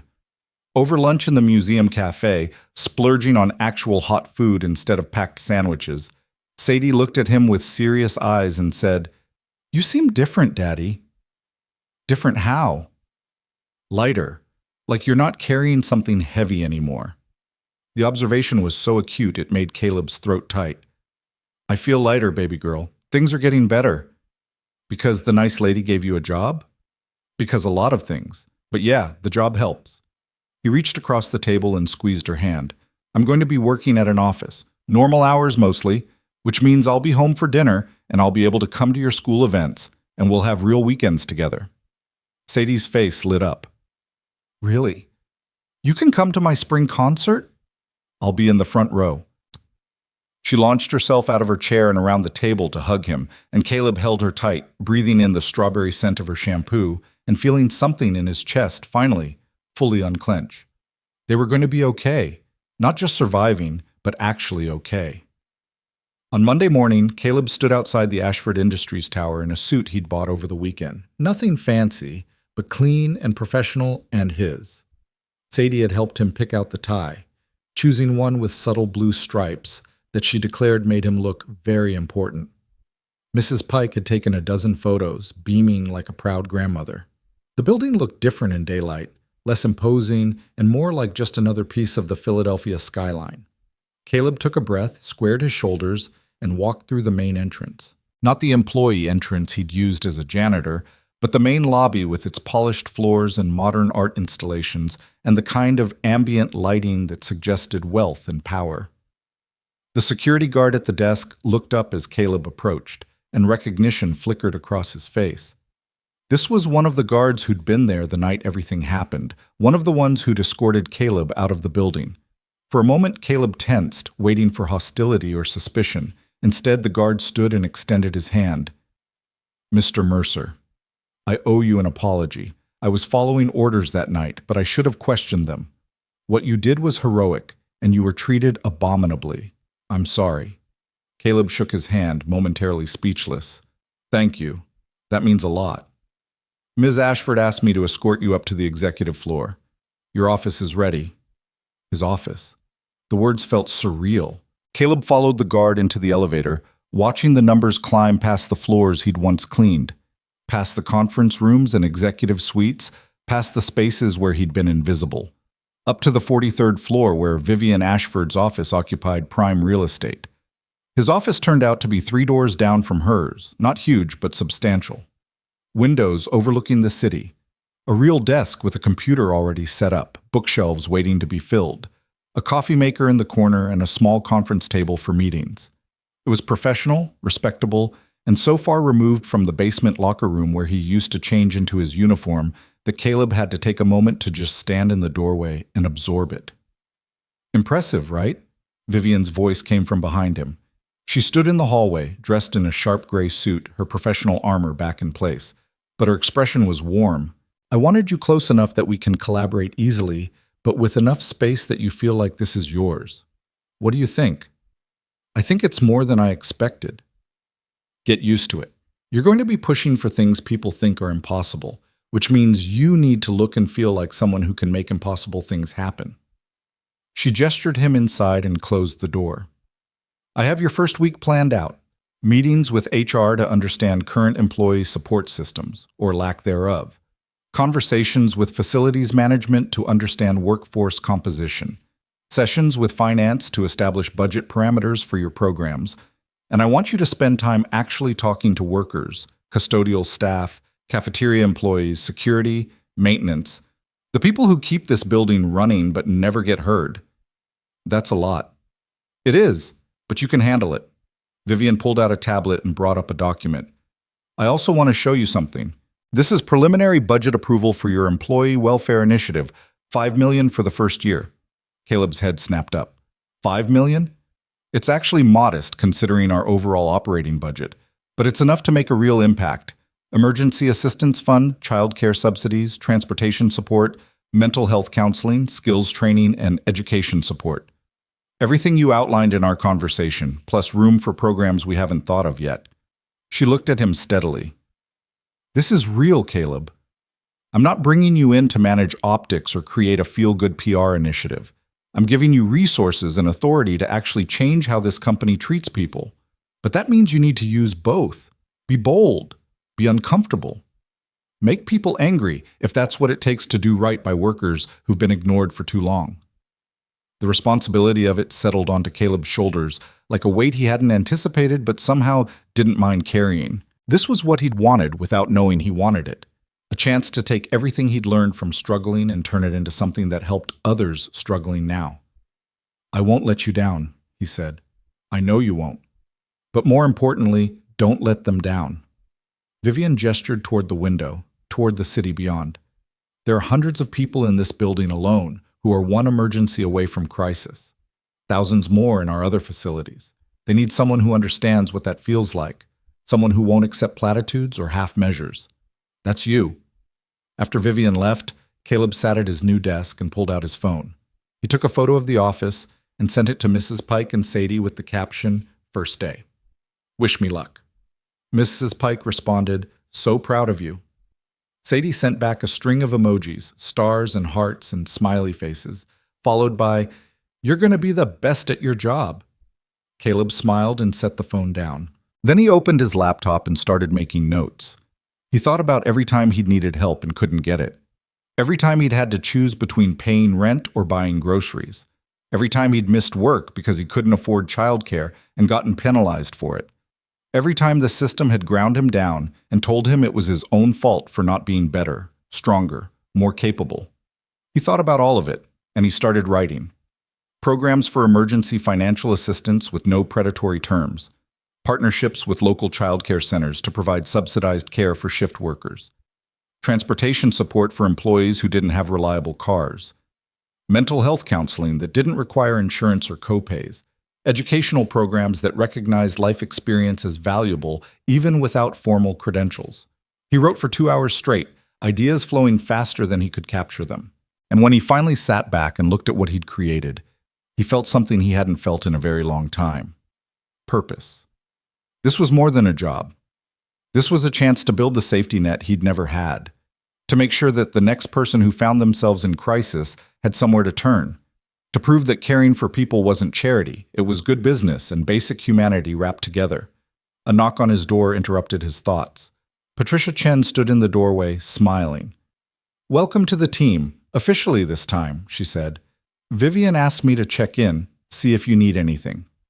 "I'm good, just getting my bearings." "Mind if I sit for a minute?" Caleb gestured to the chair across from his desk. Patricia settled in, her expression turning thoughtful. "I wanted to tell you something," she said. "The night you saved Vivian, I froze. I had my phone out to call 911, but I froze. I watched her collapse and I couldn't move, couldn't think. And then you came in and just acted. No hesitation, no fear. You saved her life while the rest of us stood around debating what to do." "You defended me," Caleb pointed out, "when everyone else was calling security." "Eventually, but I should have done more. Should have fought harder." She leaned forward. "What I'm trying to say is that I've spent a lot of time thinking about that night, and I realized something. The system we built here rewards people who follow protocols and maintain order, even when those protocols are inadequate and that order is unjust. You broke protocol to save a life, and you were punished for it. That told me everything I needed to know about what we'd become." "So what are you going to do about it?" Patricia smiled. "Support you, loudly and publicly, because if you're going to shake things up, and I hope you do, you'll need allies in legal and HR who can help navigate the corporate bureaucracy. Consider me your first volunteer." "Why?" "Because I'm tired of being someone who freezes when action is needed, and because what you're building matters more than protecting corporate liability." She stood. "Come find me when you're ready to start rattling cages. I'm good at finding the legal precedent for doing the right thing." After she left, Caleb sat in his office and felt something he hadn't anticipated, hope mixed with determination. This wasn't going to be easy. He'd be fighting against decades of corporate culture, against people who benefited from the status quo, against the 1,000 small ways that companies protected themselves instead of their people. But he wouldn't be fighting alone. His phone buzzed. A text from Vivian. "Staff meeting in 15 minutes. Conference room B. Time to meet the team." Caleb took a breath, straightened his new tie, and headed out. Whatever came next, he was ready for it. Because he'd already survived the worst thing he could imagine, losing everything for doing the right thing. And he'd come out the other side stronger. And now, finally, he had a chance to make sure others didn't have to survive it alone. The conference room was already full when Caleb arrived. A dozen faces turned toward him as he entered, some curious, some skeptical, a few openly hostile. These were the department heads and senior managers who'd survived Vivian's purge of the executive floor, the ones who'd either been absent the night of the incident or hadn't actively participated in the campaign against him. Still, Caleb could feel the weight of their assessment as he took the empty seat near the head of the table where Vivian sat reviewing notes on her tablet. She looked up, caught his eye, and gave a small nod of encouragement before standing to address the room. Thank you all for coming. I know some of you have met Caleb Mercer already, but for those who haven't, let me introduce him properly. Caleb is our new Director of Employee Welfare, a position I created to address systemic gaps in how we support our workforce. He'll be reporting directly to me and will have authority to implement programs across all departments and facilities. Vivian's tone was crisp, professional, leaving no room for interpretation. I expect full cooperation from everyone in this room. Caleb's initiatives are a priority for this company, and any resistance to his work will be viewed as insubordination. Are we clear? Murmurs of agreement circled the table, though Caleb noticed a few people exchanging glances that suggested they weren't entirely sold on this new arrangement. One man in particular, late 50s, expensive suit, the kind of groomed appearance that screamed old money, watched Caleb with undisguised disdain. "Ms. Ashford," the man said, his voice carrying the confident authority of someone used to being heard. "I appreciate the intent behind this initiative, but I have concerns about implementation. We have existing HR protocols for employee assistance. Creating a parallel system seems redundant and potentially confusing for workers who might not understand which channels to use." Vivian's expression didn't change, but something in the air shifted. "Robert, your existing HR protocols failed catastrophically when one of our employees saved my life and was subsequently terminated for it. So forgive me if I'm not interested in preserving systems that demonstrably don't work." Robert's face reddened slightly. "With all due respect, that was an isolated incident involving Grant Hollowell's personal judgment. It was a symptom of a much larger problem," Vivian interrupted. "And Caleb is here to fix that problem, starting with building programs that actually serve workers instead of just protecting the company from liability. If your department can't support that mission, I'm happy to find someone who can." The threat hung in the air like smoke. Robert's jaw tightened, but he nodded curtly and said nothing more. Caleb made a mental note. This man was going to be an obstacle. Good to know early. The meeting continued with Vivian outlining the broad strokes of what she expected from the Employee Welfare Initiative. Emergency financial assistance for workers facing unexpected crises, childcare support for shift workers and single parents, transportation programs for employees without reliable access to vehicles, mental health resources that didn't require navigating insurance bureaucracy, educational opportunities for workers who wanted to develop new skills but lacked traditional credentials. With each point, Caleb watched the reactions around the table. Some people, like Patricia Chen and a younger woman from operations named Maya Torres, nodded enthusiastically and took notes. Others maintained carefully neutral expressions that could mean anything from quiet support to passive resistance. And a few, like Robert, looked increasingly unhappy with every word. When Vivian finished, she turned to Caleb. "I'll let you take it from here. Tell them what you need." Caleb stood, aware that every eye in the room was on him. This was the moment where he could play it safe, speak in corporate language about synergies and stakeholder engagement and all the other bloodless terms that meant nothing, or he could be exactly who Vivian had hired him to be. He chose the latter. "I need honesty," he said simply. "I need you to tell me where your departments are failing workers, even if that's uncomfortable to admit. I need you to send me employees who are struggling, who are one emergency away from losing their jobs or their homes or their ability to care for their families. I need you to stop seeing workers as labor resources and start seeing them as human beings whose lives extend beyond their shifts." The silence that followed was thick with tension. Robert shifted in his seat, his expression suggesting he'd just tasted something bitter. But Maya Torres leaned forward, her dark eyes intense. "What kind of struggles are you looking for?" she asked. "Like, what qualifies someone for assistance?" "Anything that threatens their stability," Caleb said.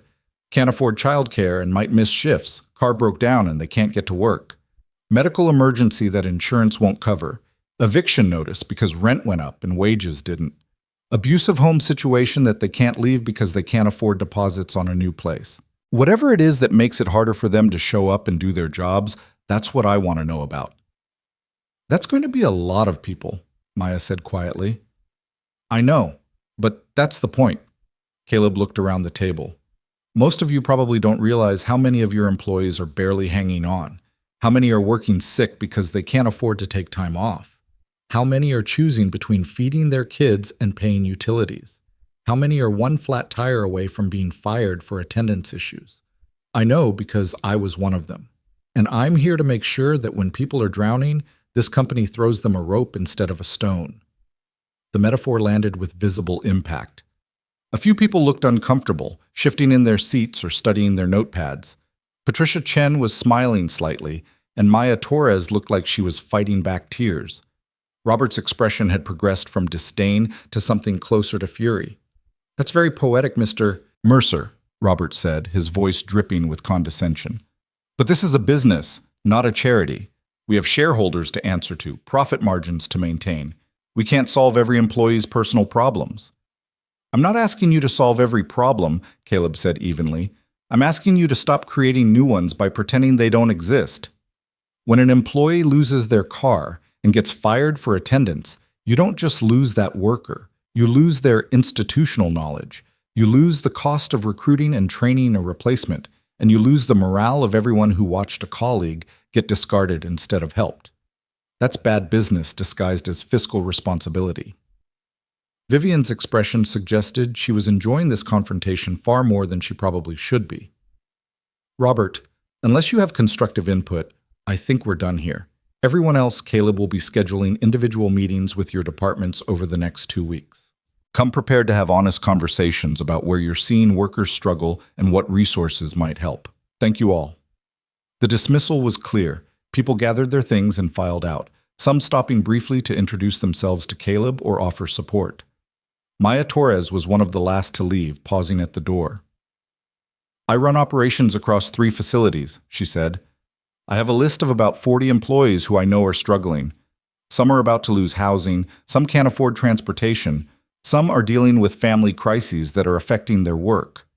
I've been trying to help through official HR channels, but it's been like screaming into a void." "Send me the list," Caleb said. "And let's set up a meeting this week. I want to understand what you've already tried and why it didn't work." After she left, only Caleb and Vivian remained. Vivian closed her laptop and looked at him with an expression that might have been pride. "You were brilliant," she said. "Direct, passionate, uncompromising, exactly what this needed." Robert hates me. Robert hates anyone who threatens the comfortable world he's built, where workers are replaceable and problems can be solved by ignoring them. Don't worry about Robert.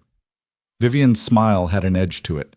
His contract is up for renewal in 3 months, and I'm strongly inclined not to renew it. You're firing people for disagreeing with me? I'm declining to renew people who fundamentally oppose the direction I'm taking this company. There's a difference. She gathered her things. You have your first real test tomorrow, by the way. A worker in our Wilmington facility, single mother, 2 kids, just lost her apartment because the landlord sold the building. She's been sleeping in her car for a week and trying to hide it from her supervisor because she's afraid of being fired for instability. Caleb's stomach clenched. He knew that fear intimately. How did you find out? Maya Torres.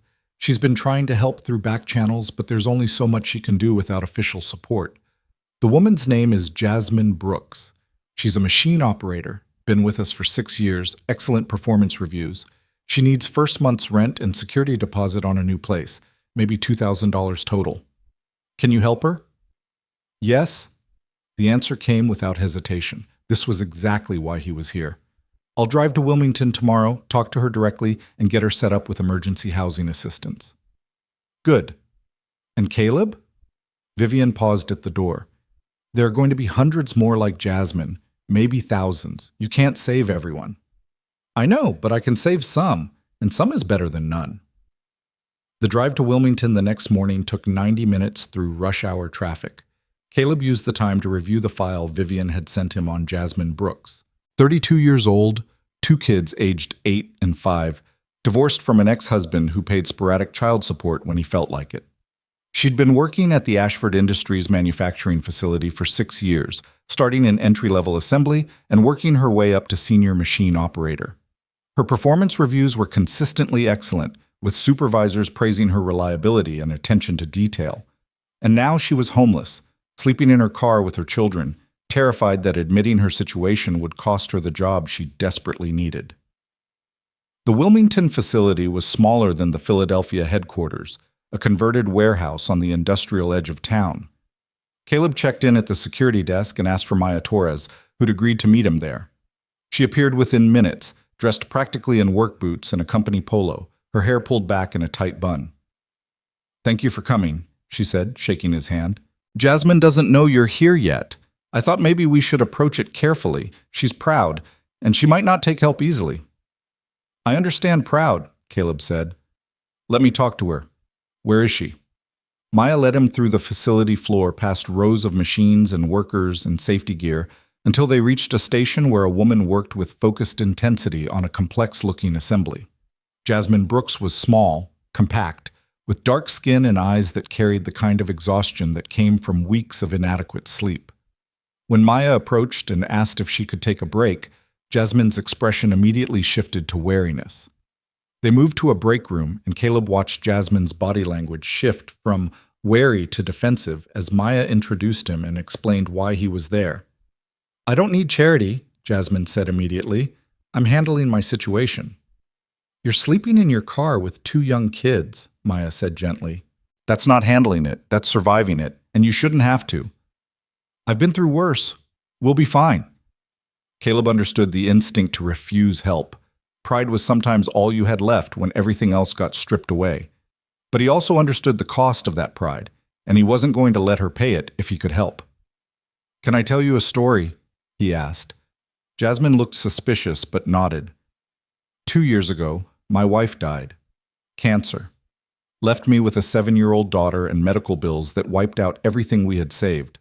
I was working nights as a janitor, barely making rent, skipping meals so my daughter could eat. I was too proud to ask for help, too ashamed to admit I was drowning. And you know what that pride got me? Fired from a job where I saved someone's life, because I was too sick from malnutrition and stress to fight back when they came after me. He leaned forward. Pride doesn't keep the lights on, Jasmine. It doesn't put a roof over your kids' heads. And it sure as hell doesn't make you less deserving of help. Something in Jasmine's expression cracked. I've worked so hard. 6 years of showing up, doing good work, never causing problems. And one bad break? Landlord selling the building. Couldn't find another place in time because my credit shot from the divorce. And suddenly, I'm homeless. It's not fair. No, Caleb agreed. It's not fair. But it's also not your fault, and you don't have to face it alone. I'm authorized to provide emergency housing assistance, first month's rent, security deposit, moving costs. We'll work with local landlords who accept our guarantee, and we'll get you and your kids into a stable situation within the week. And what do you want in return? The question was sharp with suspicion earned from too many times being promised help that came with strings attached. Nothing. You keep doing the job you're already doing well. You keep taking care of your kids. That's it. Caleb pulled out the paperwork he'd prepared. This isn't a loan you have to pay back. It's not conditional on you staying with the company for a certain amount of time. It's just help, because you need it, and because we failed you by not having systems in place to prevent this situation in the first place. Jasmine stared at the papers like they might disappear if she looked away. Why? Why are you doing this? Because someone finally helped me when I needed it most, and I want to pass that forward. Because your kids deserve stability, and you deserve to not have to choose between keeping your job and keeping them safe. Caleb met her eyes. And because you're not a problem to be managed, Jasmine. You're a person who deserves dignity and support. The tears came then, silent and exhausted, rolling down Jasmine's face while she tried to maintain composure. Maya passed her tissues and rubbed her back while Caleb gave her space to feel whatever she needed to feel. When she finally looked up, her eyes were red but determined. Okay, she said. Okay, thank you. They spent the next hour going through logistics. Caleb had already compiled a list of landlords who'd agreed to work with his program, and together they found a 2-bedroom apartment near the kids' current school that fit Jasmine's needs. He arranged for the first month's rent and deposit to be paid directly, set her up with a grocery store gift card to restock their food supplies, and connected her with a family services counselor who could help with longer-term stability planning. By the time Caleb left Wilmington, it was late afternoon. He sat in his car in the parking lot and called Vivian. "How did it go?" she asked. "Jasmine Brooks and her kids will be in a new apartment by Friday. We're also connecting her with childcare assistants so she doesn't have to leave the 8-year-old in charge of the 5-year-old after school." Caleb paused. "She cried when I told her it wasn't alone. That broke my heart." You're going to see a lot of that. People who've been taught that help always comes with strings, that accepting assistance is weakness, that their struggles are personal failures rather than systemic problems. I know, but every person we help is one less person sleeping in their car or choosing between food and rent. That has to count for something. "It counts for everything," Vivian said quietly. "Go home, Caleb. Spend the evening with your daughter. Tomorrow we'll find the next person who needs help." When Caleb picked up Sadie from Mrs. Pike's apartment that evening, she launched into an excited story about her day, something involving a science experiment with baking soda and vinegar that had exploded more impressively than the teacher expected. Caleb listened and laughed and felt the simple joy of being present for his daughter's life in a way his schedule hadn't allowed for years. Over dinner, take-out Chinese food that they could actually afford now, Sadie asked about his day. "I helped someone today," Caleb said. "A woman with 2 kids who needed a place to live." "Like when the nice lady helped us?" Exactly like that. Sadie considered this while expertly wielding her chopsticks. "So, you're paying it forward. That's what Mrs. Pike says we should always do when someone helps us." "Mrs. Pike is a smart woman. I know, she says you're going to change a lot of people's lives with your new job." Caleb smiled. "I'm going to try, baby girl. I'm really going to try." The next 3 weeks passed in a blur of meetings, assessments, and interventions. Caleb met with every department head, reviewed employee files flagged by supervisors as concerning, and started building the infrastructure for his programs. He hired a small team, a social worker named Marcus Reed, who specialized in crisis intervention, an administrator named Jennifer Park, who could navigate bureaucracy like a scalpel through butter, and a case manager named David Kim, who had experience with housing assistance programs. Together, they helped 32 employees in the first month. A maintenance worker whose insulin costs had skyrocketed and who'd been rationing doses to make them last. A cafeteria employee whose car transmission failed and who couldn't afford the repairs needed to get to work. A security guard whose wife's medical emergency left them with bills that threatened foreclosure.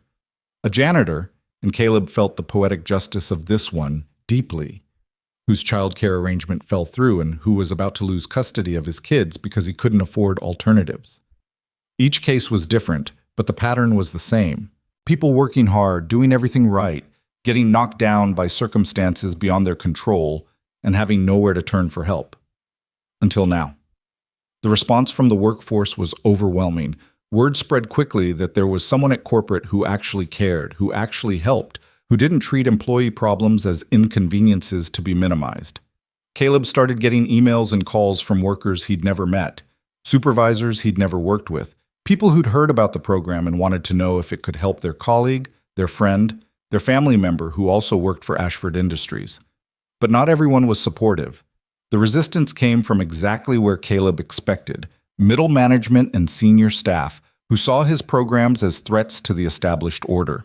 Robert from that first meeting was the most vocal, sending increasingly pointed emails about budget concerns and policy violations, and the need for appropriate boundaries between corporate assistance and employee responsibility.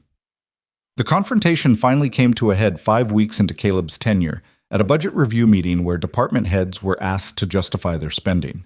Robert went first, presenting a meticulously detailed breakdown of his HR department's costs and value propositions. Then it was Caleb's turn. He pulled up his presentation, showing not just the money spent, but the outcomes achieved. 32 employees helped, 0 job losses among those employees in the month following intervention. Productivity increases across departments where workers had received assistance. Absenteeism down, morale up. Retention rates improving. "These numbers are impressive," one of the financial officers said. "But can you quantify the return on investment?" "If you're asking whether helping a single mother keep her apartment generates immediate profit, then no," Caleb said. "But if you're asking whether preventing employee turnover, reducing training costs for replacements, and building a workforce that's healthy and stable has long-term value, then absolutely.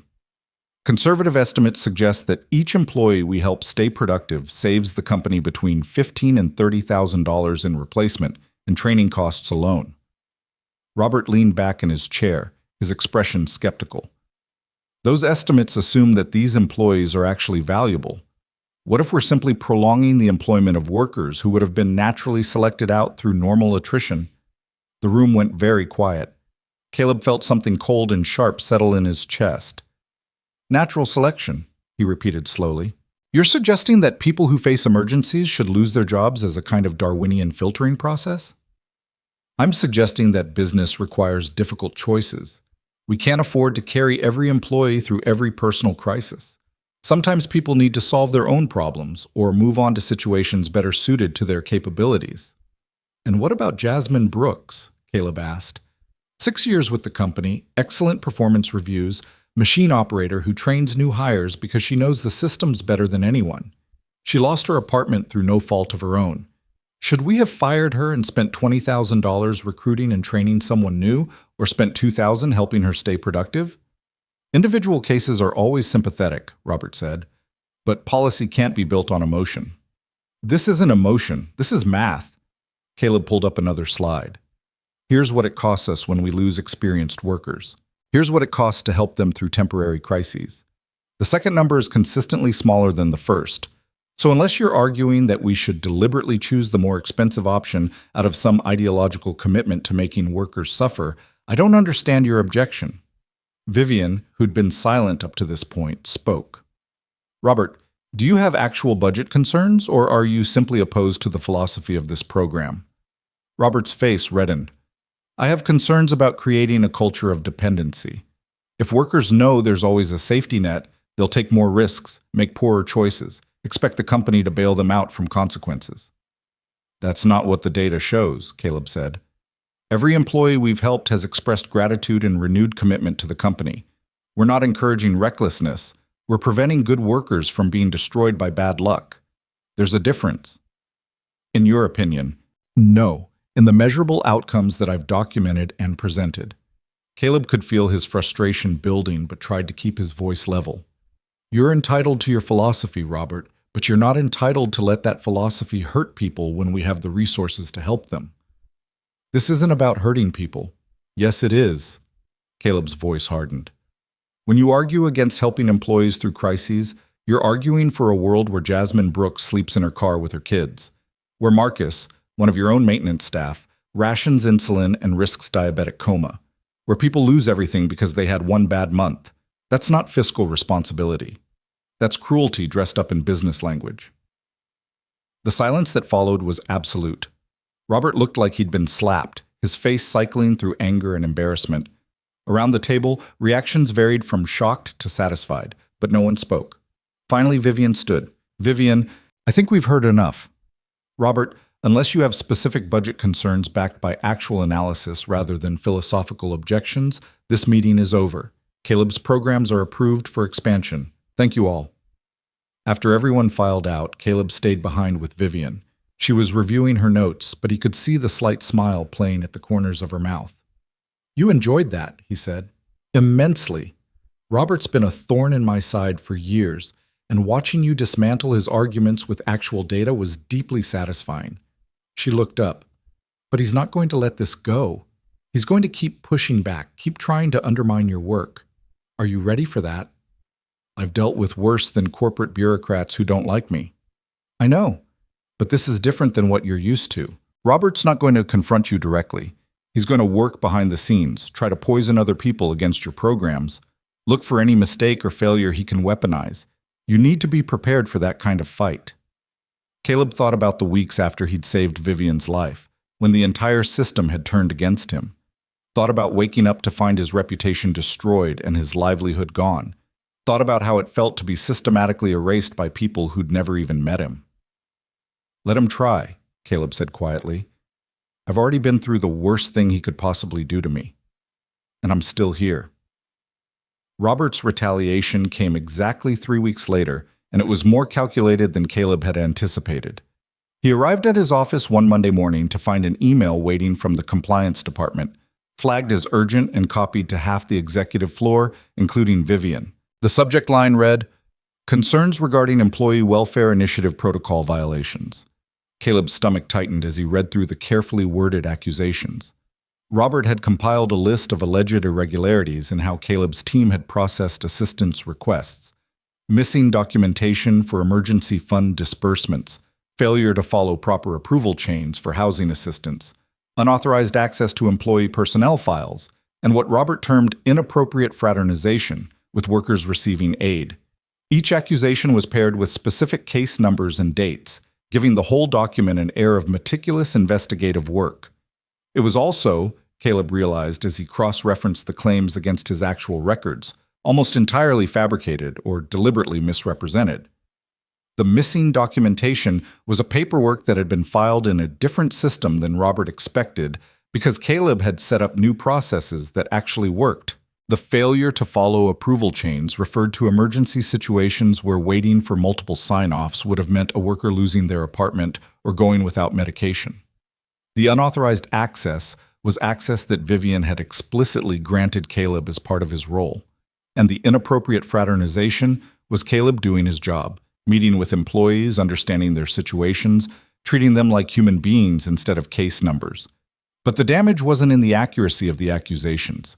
It was in the doubt they created, the questions they raised, the narrative they built that Caleb was running a rogue operation without proper oversight. His phone rang. Vivian. "Have you seen Robert's email?" she asked without preamble. "Reading it now. It's garbage, but it's carefully constructed garbage. He's trying to create a paper trail that suggests your program is mismanaged and potentially fraudulent. I need you to put together a comprehensive response with documentation for every claim he's made. Can you do that?" "Yes, but Vivian, this is going to keep happening. Every time we help someone, every time we deviate from his idea of proper protocol, he's going to find a way to weaponize it." "I know, which is why we're going to shut this down permanently." Her voice had taken on an edge that Caleb had learned meant she was done playing nice. "Respond to the email professionally with full documentation. I'll handle Robert." Caleb spent the next 6 hours assembling his response, pulling together approval emails, financial records, case files, and policy documents that proved every single one of his decisions had been appropriate and authorized. Jennifer Park helped him organize the material into a presentation that was both comprehensive and damning, not of Caleb's program, but of Robert's attempt to undermine it. By the time he sent the response at 4 in the afternoon, copying the same distribution list Robert had used, Caleb felt a grim satisfaction. The documentation didn't just defend his program, it exposed Robert's accusations as either incompetent misunderstanding or deliberate misrepresentation. And in corporate settings, being proven publicly wrong was often worse than being quietly malicious. The response from the executive floor was swift. Patricia Chen sent a terse email confirming that legal had reviewed Caleb's documentation and found no compliance issues. The CFO, a new hire named Sarah Martinez, who'd replaced Grant Hollowell, sent a note praising the fiscal responsibility of the program's cost-benefit analysis. Even a few department heads who'd been neutral or skeptical sent private messages expressing support. Robert sent nothing. But the next morning, Caleb arrived at work to find something worse than an email waiting. A small group of workers had gathered outside the main entrance, holding signs.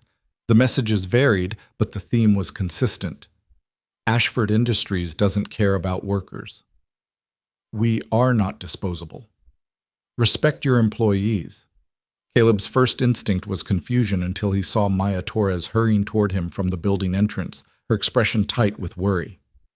"It's not about you," she said quickly. "Well, it is, but not the way you think. Someone leaked a version of Robert's accusations to workers' rights groups, framed it as evidence that your program is being shut down. The rumor is that corporate is dismantling employee assistance because it's too expensive. That's not true. We just proved all of Robert's claims were baseless. I know that, you know that, but the workers who've been helped by your program, they're terrified that the one good thing this company has done for them is about to disappear. So they're protesting." Caleb stared at the small group of protesters, recognizing a few faces.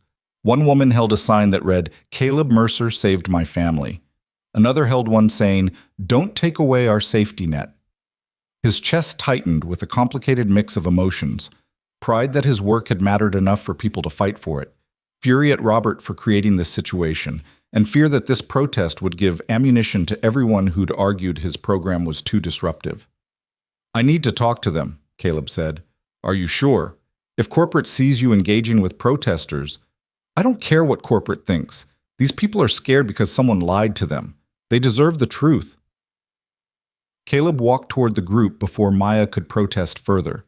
The protesters noticed him approaching and fell silent, their expressions wary and hopeful in equal measure. Caleb recognized the woman with the "Saved My Family" sign, Teresa Martinez, a warehouse worker whose car had been repossessed, and who'd been about to lose her job before Caleb's program helped her get a reliable used vehicle through their transportation assistance. "Teresa," Caleb said quietly, "what's going on?" "We heard they're shutting you down," she said, her voice trembling slightly. "That corporate is ending the employee welfare initiative because it costs too much. Is that true?" "No, it's absolutely not true. Someone spread false information to make it look like the program was mismanaged. We proved those accusations were baseless yesterday. The program isn't going anywhere."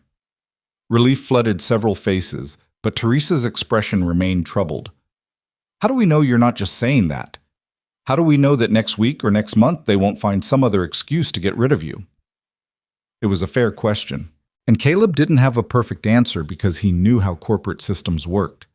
Vivian supported him now, but Vivian was one person against decades of institutional inertia and resistance. If enough pressure built up, if enough people like Robert kept pushing back, eventually something would give. "I can't give you a guarantee," Caleb said honestly. "What I can tell you is that I'm not going anywhere willingly, and neither is this program.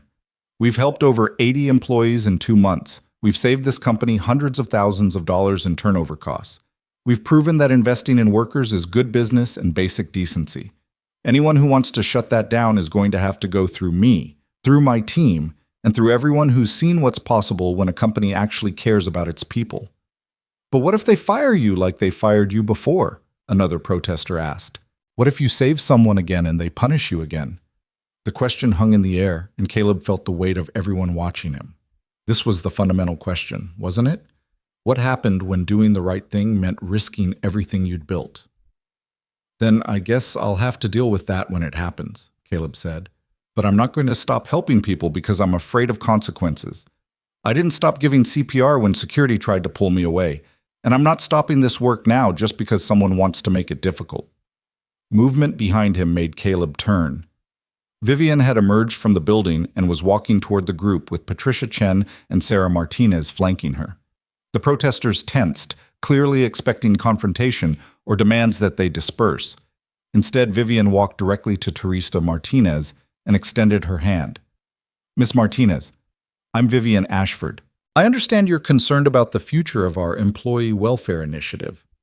Teresa shook her hand hesitantly. "We just want to keep the program. It's the only thing that's helped us when we needed it." "I understand completely, and I want to make something very clear, not just to you, but to everyone here and everyone who works for this company."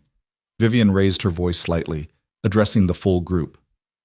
"The Employee Welfare Initiative is not being shut down. It's not being reduced. If anything, we're expanding it. The accusations made against Mr. Mercer and his team were investigated and found to be completely baseless. The person who made those accusations is no longer with this company as of this morning."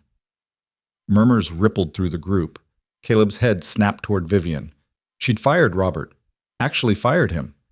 "Furthermore," Vivian continued, "I'm announcing today that we're establishing a worker advisory council. 6 employees from different departments and facilities, elected by their peers, who will meet monthly with senior leadership to discuss working conditions, assistance needs, and program development. Because Mr. Mercer is right, this company should invest in its people, and the best way to know what people need is to actually listen to them." The change in the protesters was immediate and visible.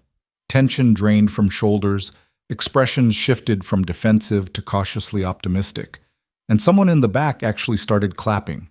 Others joined in, and suddenly Caleb was watching a protest transform into something closer to a celebration. Teresa Martinez wiped her eyes and said to Vivian, "Thank you. You don't know what this means to people like us." "I'm learning," Vivian said quietly, Thanks to Mr. Mercer, I'm learning. After the protesters dispersed, several stopping to shake Caleb's hand or thank him directly, Vivian pulled him aside. You fired Robert, Caleb said. I terminated his contract for cause. Attempting to sabotage a corporate initiative through falsified compliance claims, leaking confidential information to create disruption, and actively working against company directives. Take your pick. Her expression was cold satisfaction.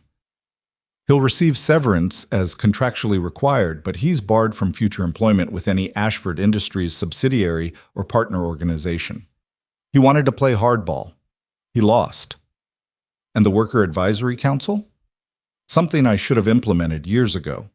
You were right that first day. The best way to understand what workers need is to ask them directly. The council will have actual authority to recommend policy changes and budget allocations for your programs. No more guessing what people need. They'll tell us. Caleb felt something shift in his chest, a loosening of tension he hadn't fully realized he'd been carrying. This wasn't just about protecting his program anymore. This was about fundamentally changing how Ashford Industries operated, making worker welfare not a side initiative but a central corporate value. When do we start? He asked. Elections next week. First meeting in 3 weeks.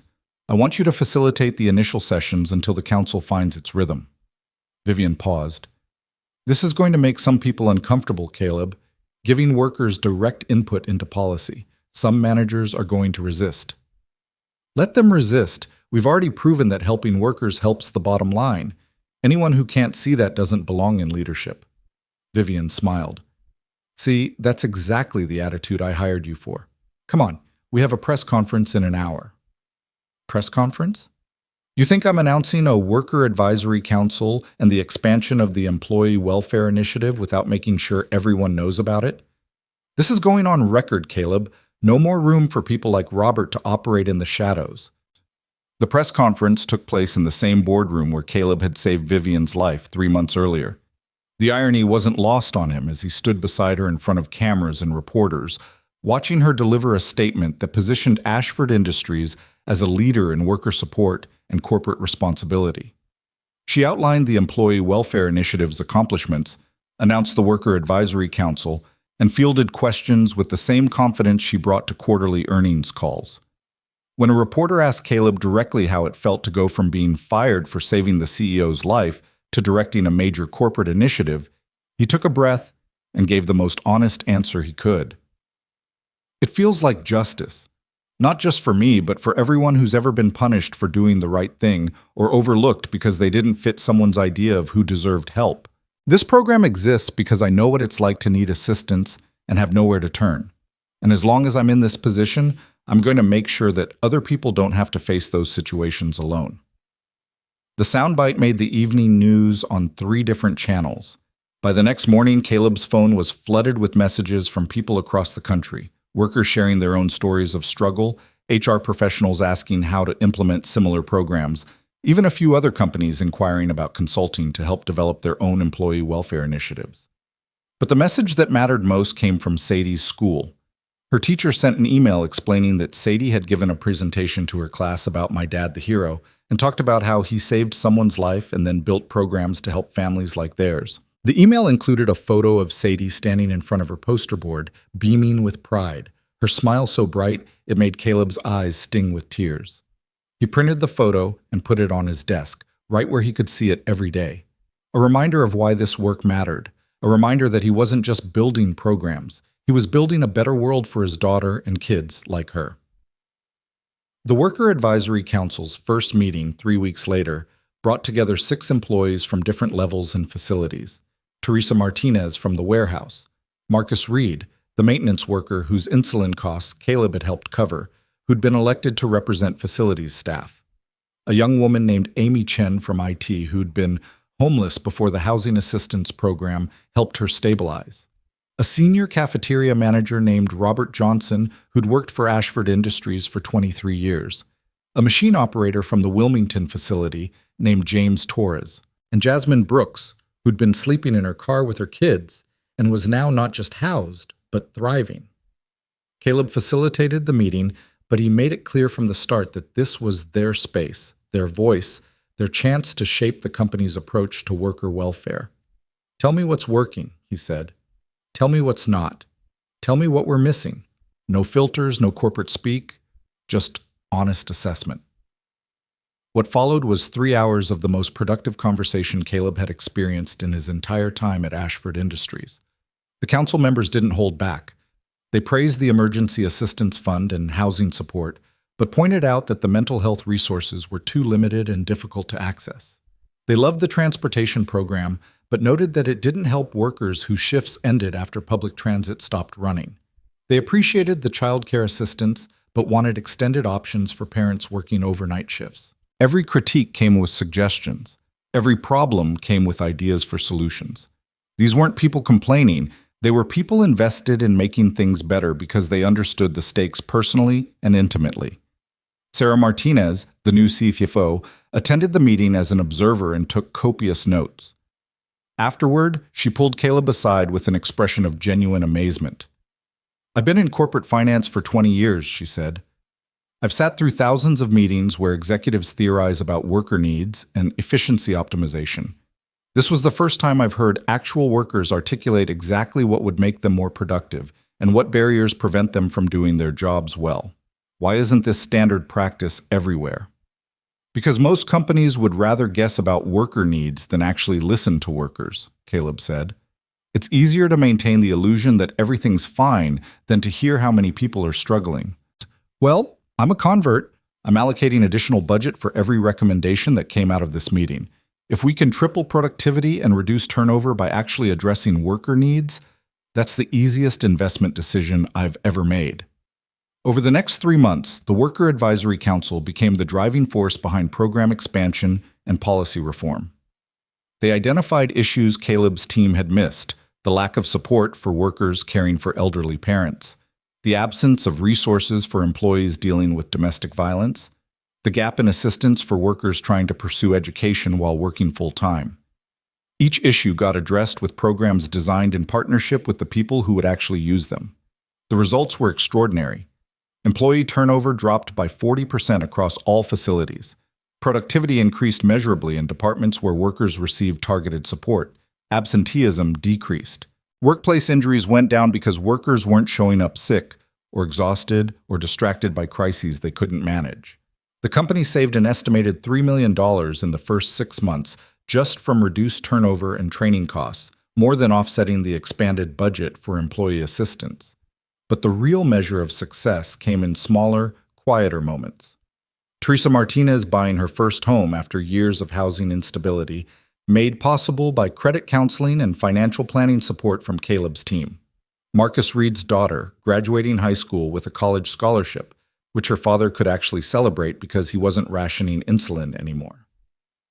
Jasmine Brooks being promoted to training supervisor, her expertise finally recognized and rewarded because she was stable enough to take on additional responsibilities. And Amy Chen, the young IT worker who'd been homeless, who stood up at a company-wide meeting 6 months after the first Worker Advisory Council session and said something that made even the most skeptical managers reconsider their positions. "I used to think this company saw me as disposable," she said, her voice steady and clear. "I thought that if I failed, if I struggled, if I needed help, I'd just be replaced by someone who didn't need as much support. But the Employee Welfare Initiative showed me that Ashford Industries actually values the people who work here, not as labor units or productivity metrics, but as human beings whose lives matter. That changed everything for me. I'm not just working for a paycheck anymore. I'm invested in this company's success because I know this company is invested in mine." The applause that followed was genuine and prolonged. Caleb, watching from the side of the auditorium, felt Vivian's hand briefly touch his shoulder. "You did this," she said quietly. "You built this." "We built this," Caleb corrected. "You gave me the resources and authority. The council gave me the direction. My team did the implementation. This was never about one person. Maybe, but it started with one person being brave enough to act when everyone else froze. In the boardroom that night, and in every difficult conversation since." Vivian smiled. "I'm glad you didn't let me die, Caleb, but I'm even more glad you didn't let this company stay the way it was." 9 months after Caleb had knelt on a boardroom floor performing CPR, he received an invitation to speak at the National Conference on Corporate Responsibility in Washington, D.C. The conference organizers wanted him to present on the Employee Welfare Initiative as a case study in stakeholder capitalism and worker-centered business practices. The keynote speech slot, they said, would give him a platform to reach HR leaders and executives from companies across the country. Caleb almost declined. Public speaking wasn't his strength, and the idea of standing in front of hundreds of corporate leaders felt intimidating in ways that kneeling on a floor doing chest compressions never had. But when he mentioned the invitation to the Worker Advisory Council, Jasmine Brooks fixed him with a look that reminded him of Mrs. Pike at her most formidable. "You have to go," she said. "You have to tell them how this works. Because there are workers in every company in this country who need what we have here, and most of them will never get it unless someone teaches their employers how to actually care about people." So Caleb went to Washington with Vivian, Sarah Martinez, and 2 members of the Worker Advisory Council who'd agreed to be part of a panel discussion. He spent the flight reviewing his speech, crossing out corporate jargon and replacing it with plain language that actually meant something. When Vivian read the draft, she laughed and said it was either going to revolutionize how people thought about worker welfare or get him laughed out of the conference. Possibly both. The conference hall was massive, filled with several hundred executives and HR professionals in expensive suits and carefully maintained professional demeanors. Caleb walked onto the stage in his best suit, still modest compared to most of the audience, but clean and professional, and looked out at a sea of faces that represented exactly the kind of corporate power structure that had once fired him for saving a life. He gripped the podium, took a breath, and began. 9 months ago, I was a night shift janitor making $12 an hour and struggling to keep my 7-year-old daughter fed. I had a criminal record, a dead wife, and a resume that made most employers stop reading after the first line. I was exactly the kind of person that corporate systems are designed to overlook, exploit, and discard when convenient. The room had gone very quiet. Caleb could see some people shifting uncomfortably, others leaning forward with interest. Then one night, in a boardroom I had no business entering, I saved the life of a billionaire CEO while her executive team stood around debating whether to call for help.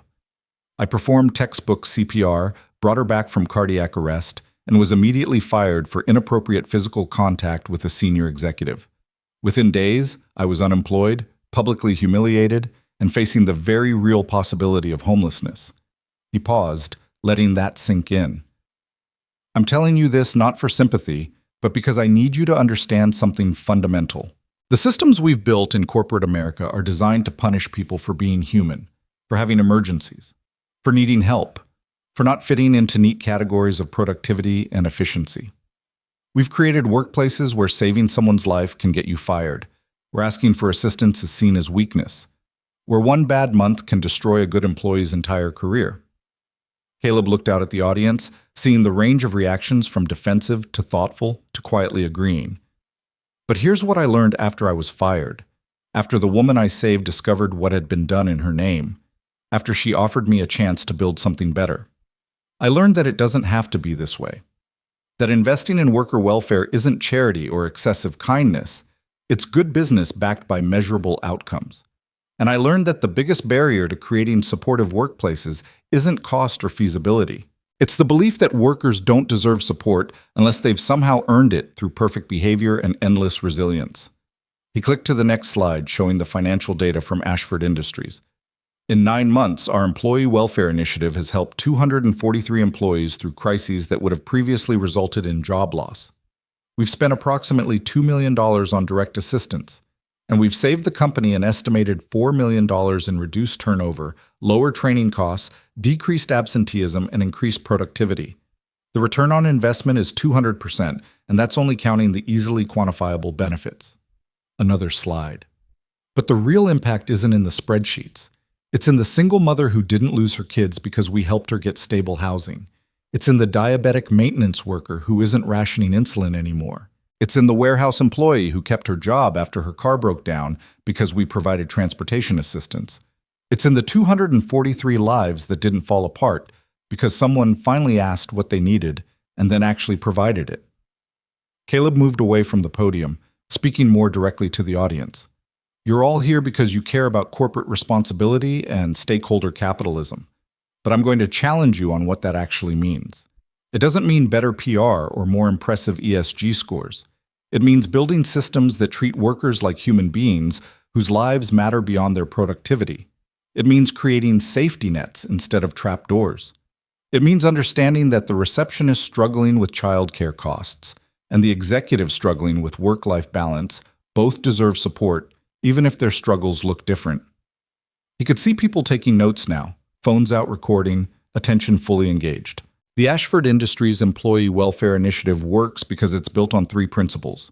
First, trust workers to tell you what they need instead of assuming you know better. Second, provide help without strings attached or judgment about how people ended up needing assistance. Third, measure success, not just in dollars saved, but in lives stabilized and people empowered. Final slide. I'm going to leave you with one question. What would happen in your companies if you stopped treating worker struggles as personal failures and started treating them as opportunities to build loyalty, increase retention, and create workforces that are healthy, stable, and genuinely invested in your success? Because I can tell you from experience, both as someone who needed help and as someone who now provides it, that the answer is transformational. For workers, for companies, and for the entire broken system we've all been operating within for too long. He stepped back from the podium. Thank you. I'm happy to take questions. The applause started slowly, then built to something sustained and genuine. Hands shot up across the audience. For the next 45 minutes, Caleb fielded questions ranging from technical implementation details to philosophical debates about corporate responsibility. He answered them all honestly, never sugarcoating the challenges but always emphasizing the possibilities.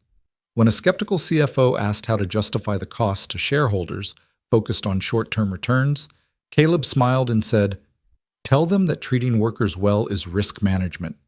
Every employee you help through a crisis is one less lawsuit, one less PR disaster, one less social media storm about corporate callousness. And if they still don't care, remind them that high turnover is expensive and that investing $2,000 in worker assistance is cheaper than spending $20,000 replacing them." Dupu. The panel discussion afterward featured Jasmine Brooks and Teresa Martinez sharing their stories. Jasmine talked about sleeping in her car with her kids and how the housing assistance didn't just save her job, it gave her the stability to finally pursue the management training she'd been putting off for years. Teresa described how transportation assistance let her keep working after her car was repossessed, and how that assistance had evolved into her buying a reliable used vehicle that she now owned outright. The impact was visible. Corporate leaders who'd arrived skeptical were asking detailed questions about implementation. HR professionals were taking notes on program structures and budget allocation. Several people approached Caleb during the break to ask about consulting or site visits to see the programs in action, but the conversation that mattered most came from a young woman who waited until almost everyone else had left. "Mr. Mercer," she said quietly, "I'm an HR manager at a tech company in California. We have an employee right now who's going through something similar to what you described.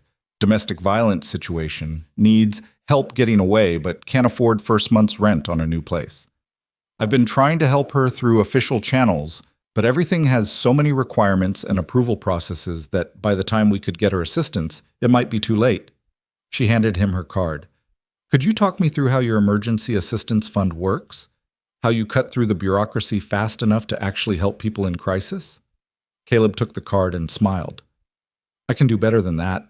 I can send you our entire program documentation, protocols, forms, budget structures, everything. Use whatever helps. Modify whatever doesn't. The goal isn't to protect our intellectual property. It's to make sure your employee gets help before it's too late." The woman's eyes filled with tears. "Thank you. You have no idea what this means." "I think I do," Caleb said gently. "Because 4 months ago, that employee was me. Make sure she knows she's not alone." The flight back to Philadelphia felt different than the flight out. Caleb sat with his laptop open, responding to the flood of emails from conference attendees who wanted more information, more resources, more guidance on building similar programs. Vivian worked beside him, reviewing budget proposals for the Employee Welfare Initiative's expansion into Ashford Industries' West Coast facilities. "You know what we've built is going to outlast both of us," Vivian said without looking up from her tablet. "Even if you left tomorrow, even if I step down next year, the structures we've created are too embedded now. The Worker Advisory Council has real power. The programs have proven results. We've changed the culture permanently." "Good," Caleb said. "That was always the goal.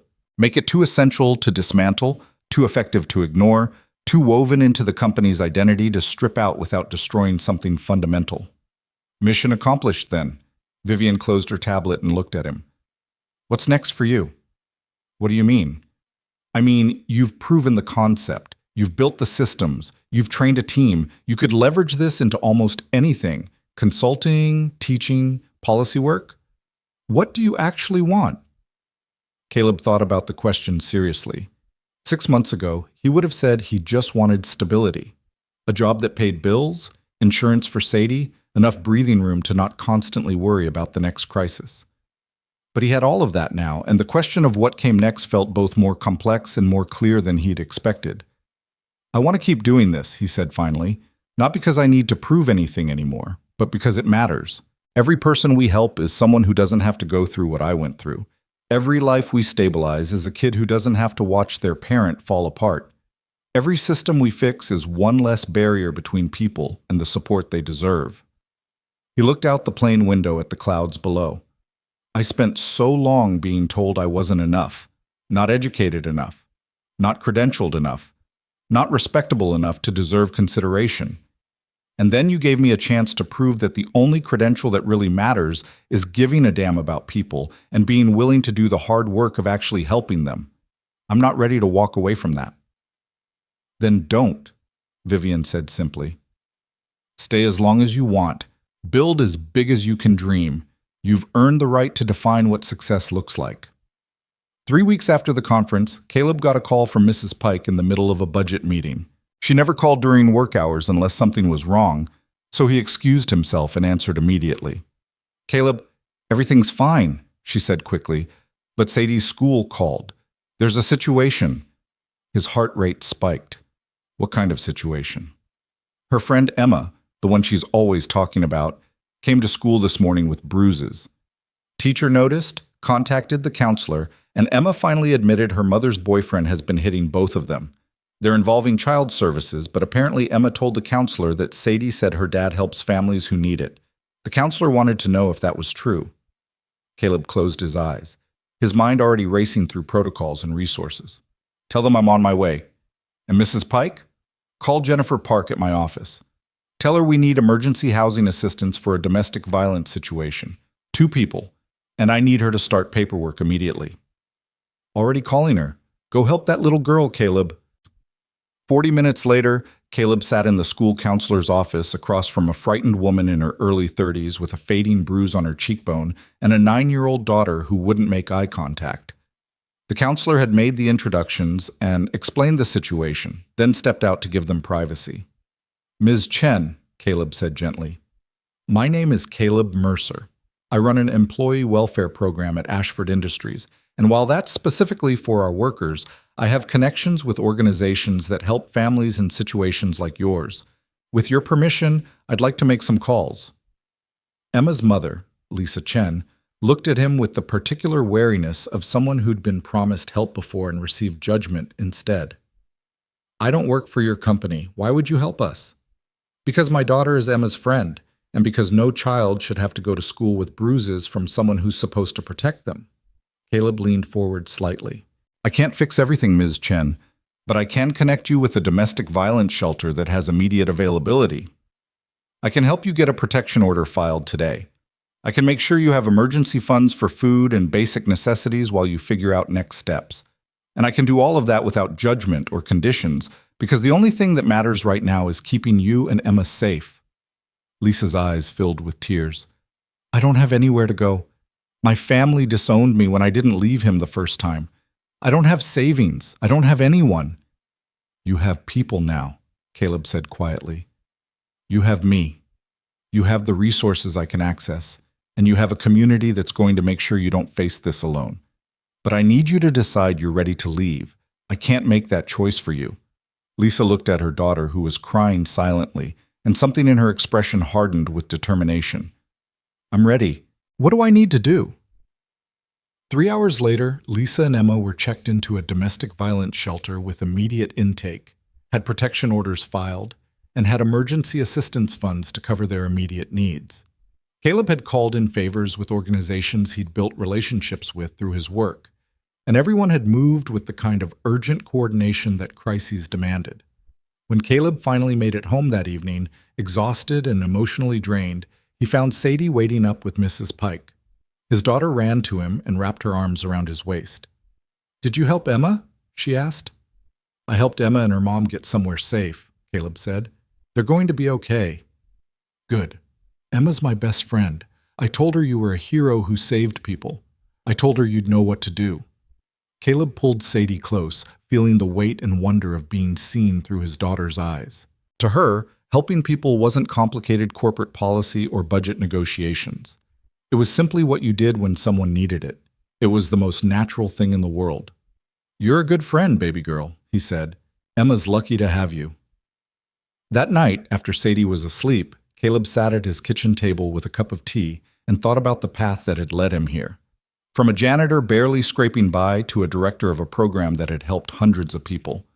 From someone fired for doing the right thing to someone invited to teach others how to do it.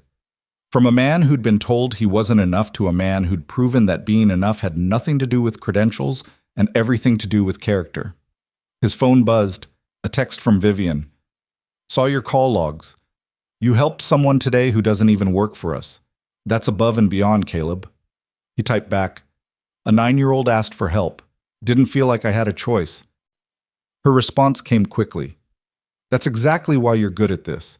You never feel like you have a choice to walk away. It's instinct for you, like CPR in that boardroom. You just act." Caleb smiled and set his phone down. She was right, in a way. He'd spent so long being the person who needed help that when he finally had the power to provide it, refusing felt impossible.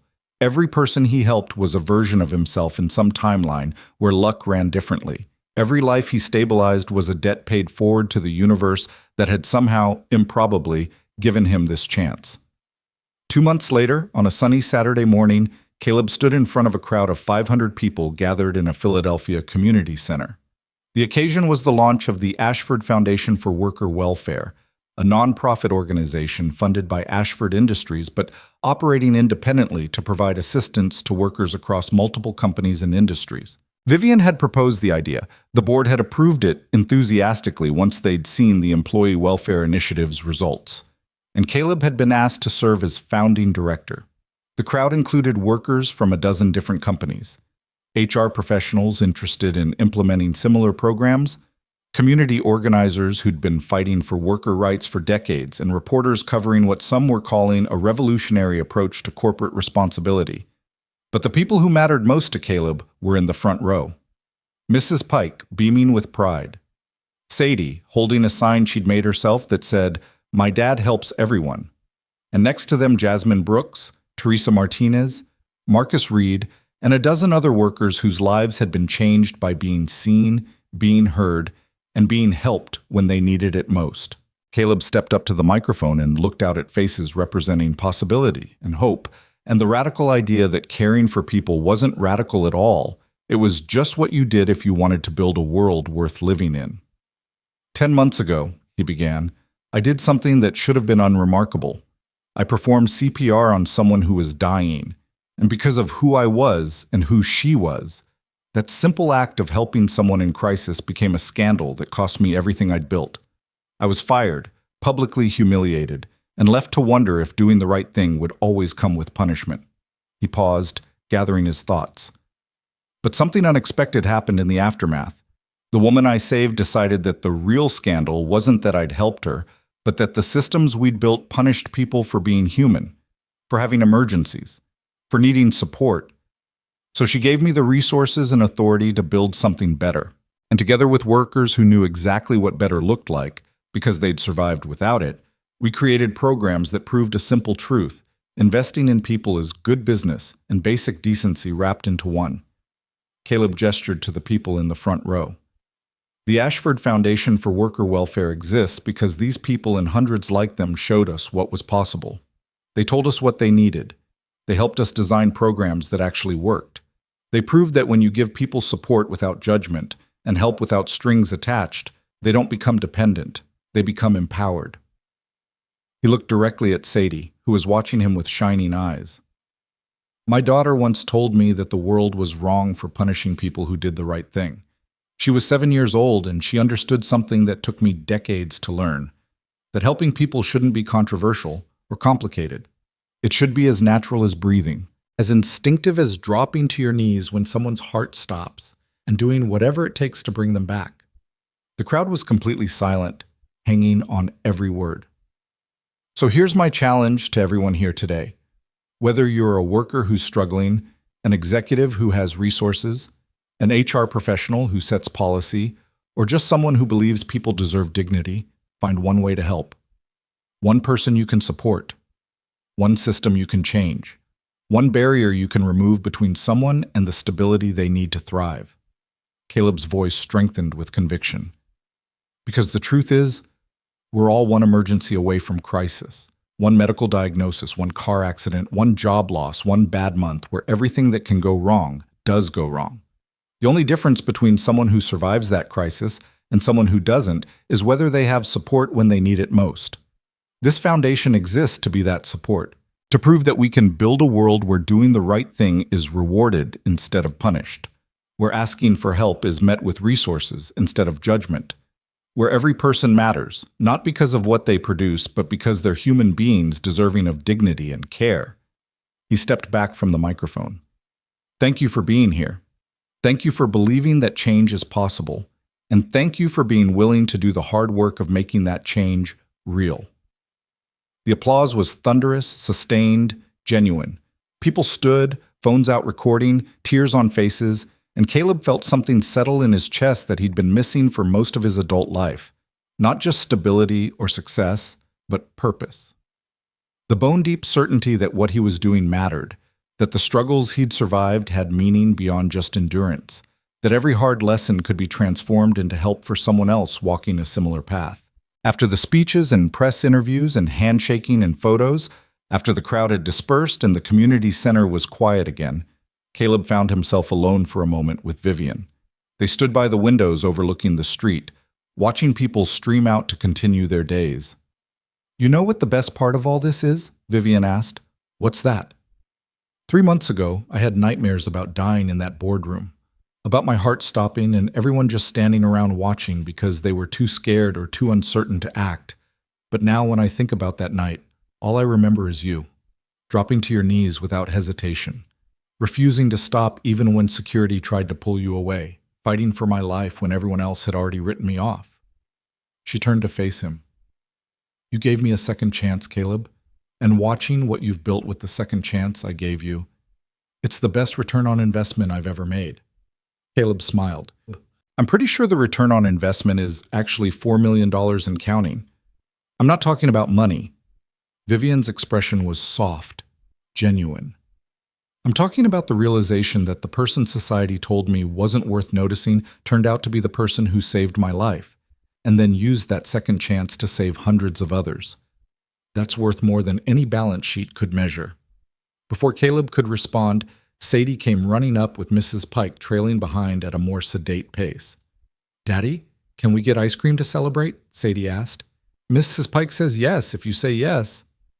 Mrs. Pike is a terrible influence on you, Caleb said, scooping his daughter up. Of course we can get ice cream. Sadie cheered and wiggled to be put down so she could run ahead. Mrs. Pike caught up, slightly out of breath, and linked her arm through Caleb's. You did good today, she said quietly. Elena would be proud. The mention of his late wife usually brought pain, but today it brought something softer. Gratitude that she'd existed, that they'd had their time together, however brief, that she'd given him Sadie and all the reasons he'd had to keep fighting when everything fell apart. I hope so, Caleb said. I really hope so. They walked out into the Philadelphia sunshine, heading toward the ice cream shop 3 blocks away where Sadie was already planning her order. And as Caleb walked with his daughter's hand in his, and Mrs. Pike chattering about the speech, and Vivian's phone buzzing with messages from companies wanting to learn about the foundation, he felt something he'd thought was lost forever in the aftermath of Elena's death and his own repeated failures. He felt whole. Not because everything was perfect, there would always be challenges, always be people who resisted change, always be more work to do than hours to do it, but because he'd found the thing that made sense of all the struggling and surviving. He'd taken every hard lesson, every moment of needing help and having nowhere to turn, every time the system had ground him down and told him he wasn't enough, and he'd transformed it all into something that mattered. He'd become the person he'd needed when he was drowning. And now, finally, he could help others reach the shore. 6 months later, Caleb stood in the wings of a much larger stage, waiting to deliver the keynote address at the International Labor Rights Conference. The foundation had grown beyond anyone's initial projections, serving workers across 15 states and partnering with 30 companies to implement welfare programs. The model was being studied in business schools, praised in policy circles, and most importantly, actually helping people build stable lives. But before he walked onto that stage, his phone buzzed with a text that made everything else fade into background noise. It was from a number he didn't recognize, but the message was clear. "Mr. Mercer, you don't know me, but I'm the HR director at the company where I heard you speak 6 months ago. The employee I asked you about, the one in the domestic violence situation, she got out. She's safe. Her kids are safe. And it's because you shared your protocols without hesitation or expectation of credit. She asked me to tell you thank you. You saved her life without ever meeting her. I thought you should know." Caleb read the message 3 times, his throat tight with emotion. This was why it mattered. Not the keynote speeches or the foundation growth or the policy changes. This, one woman and her children safe because information shared freely had reached the right person at the right time. He saved the message and walked onto the stage to teach others how to do the same. Because in the end, that's what all of this was about. Not being a hero, not seeking recognition, just being the person who acted when action was needed, who helped when help was required, who refused to accept that anyone should have to face crisis alone. Just like that night in the boardroom when a heart stopped and hands started moving. Just like every moment since when someone needed help and he'd been there to provide it. One person at a time, one crisis at a time, one life saved leading to hundreds more stabilized. And somehow, impossibly, that was enough.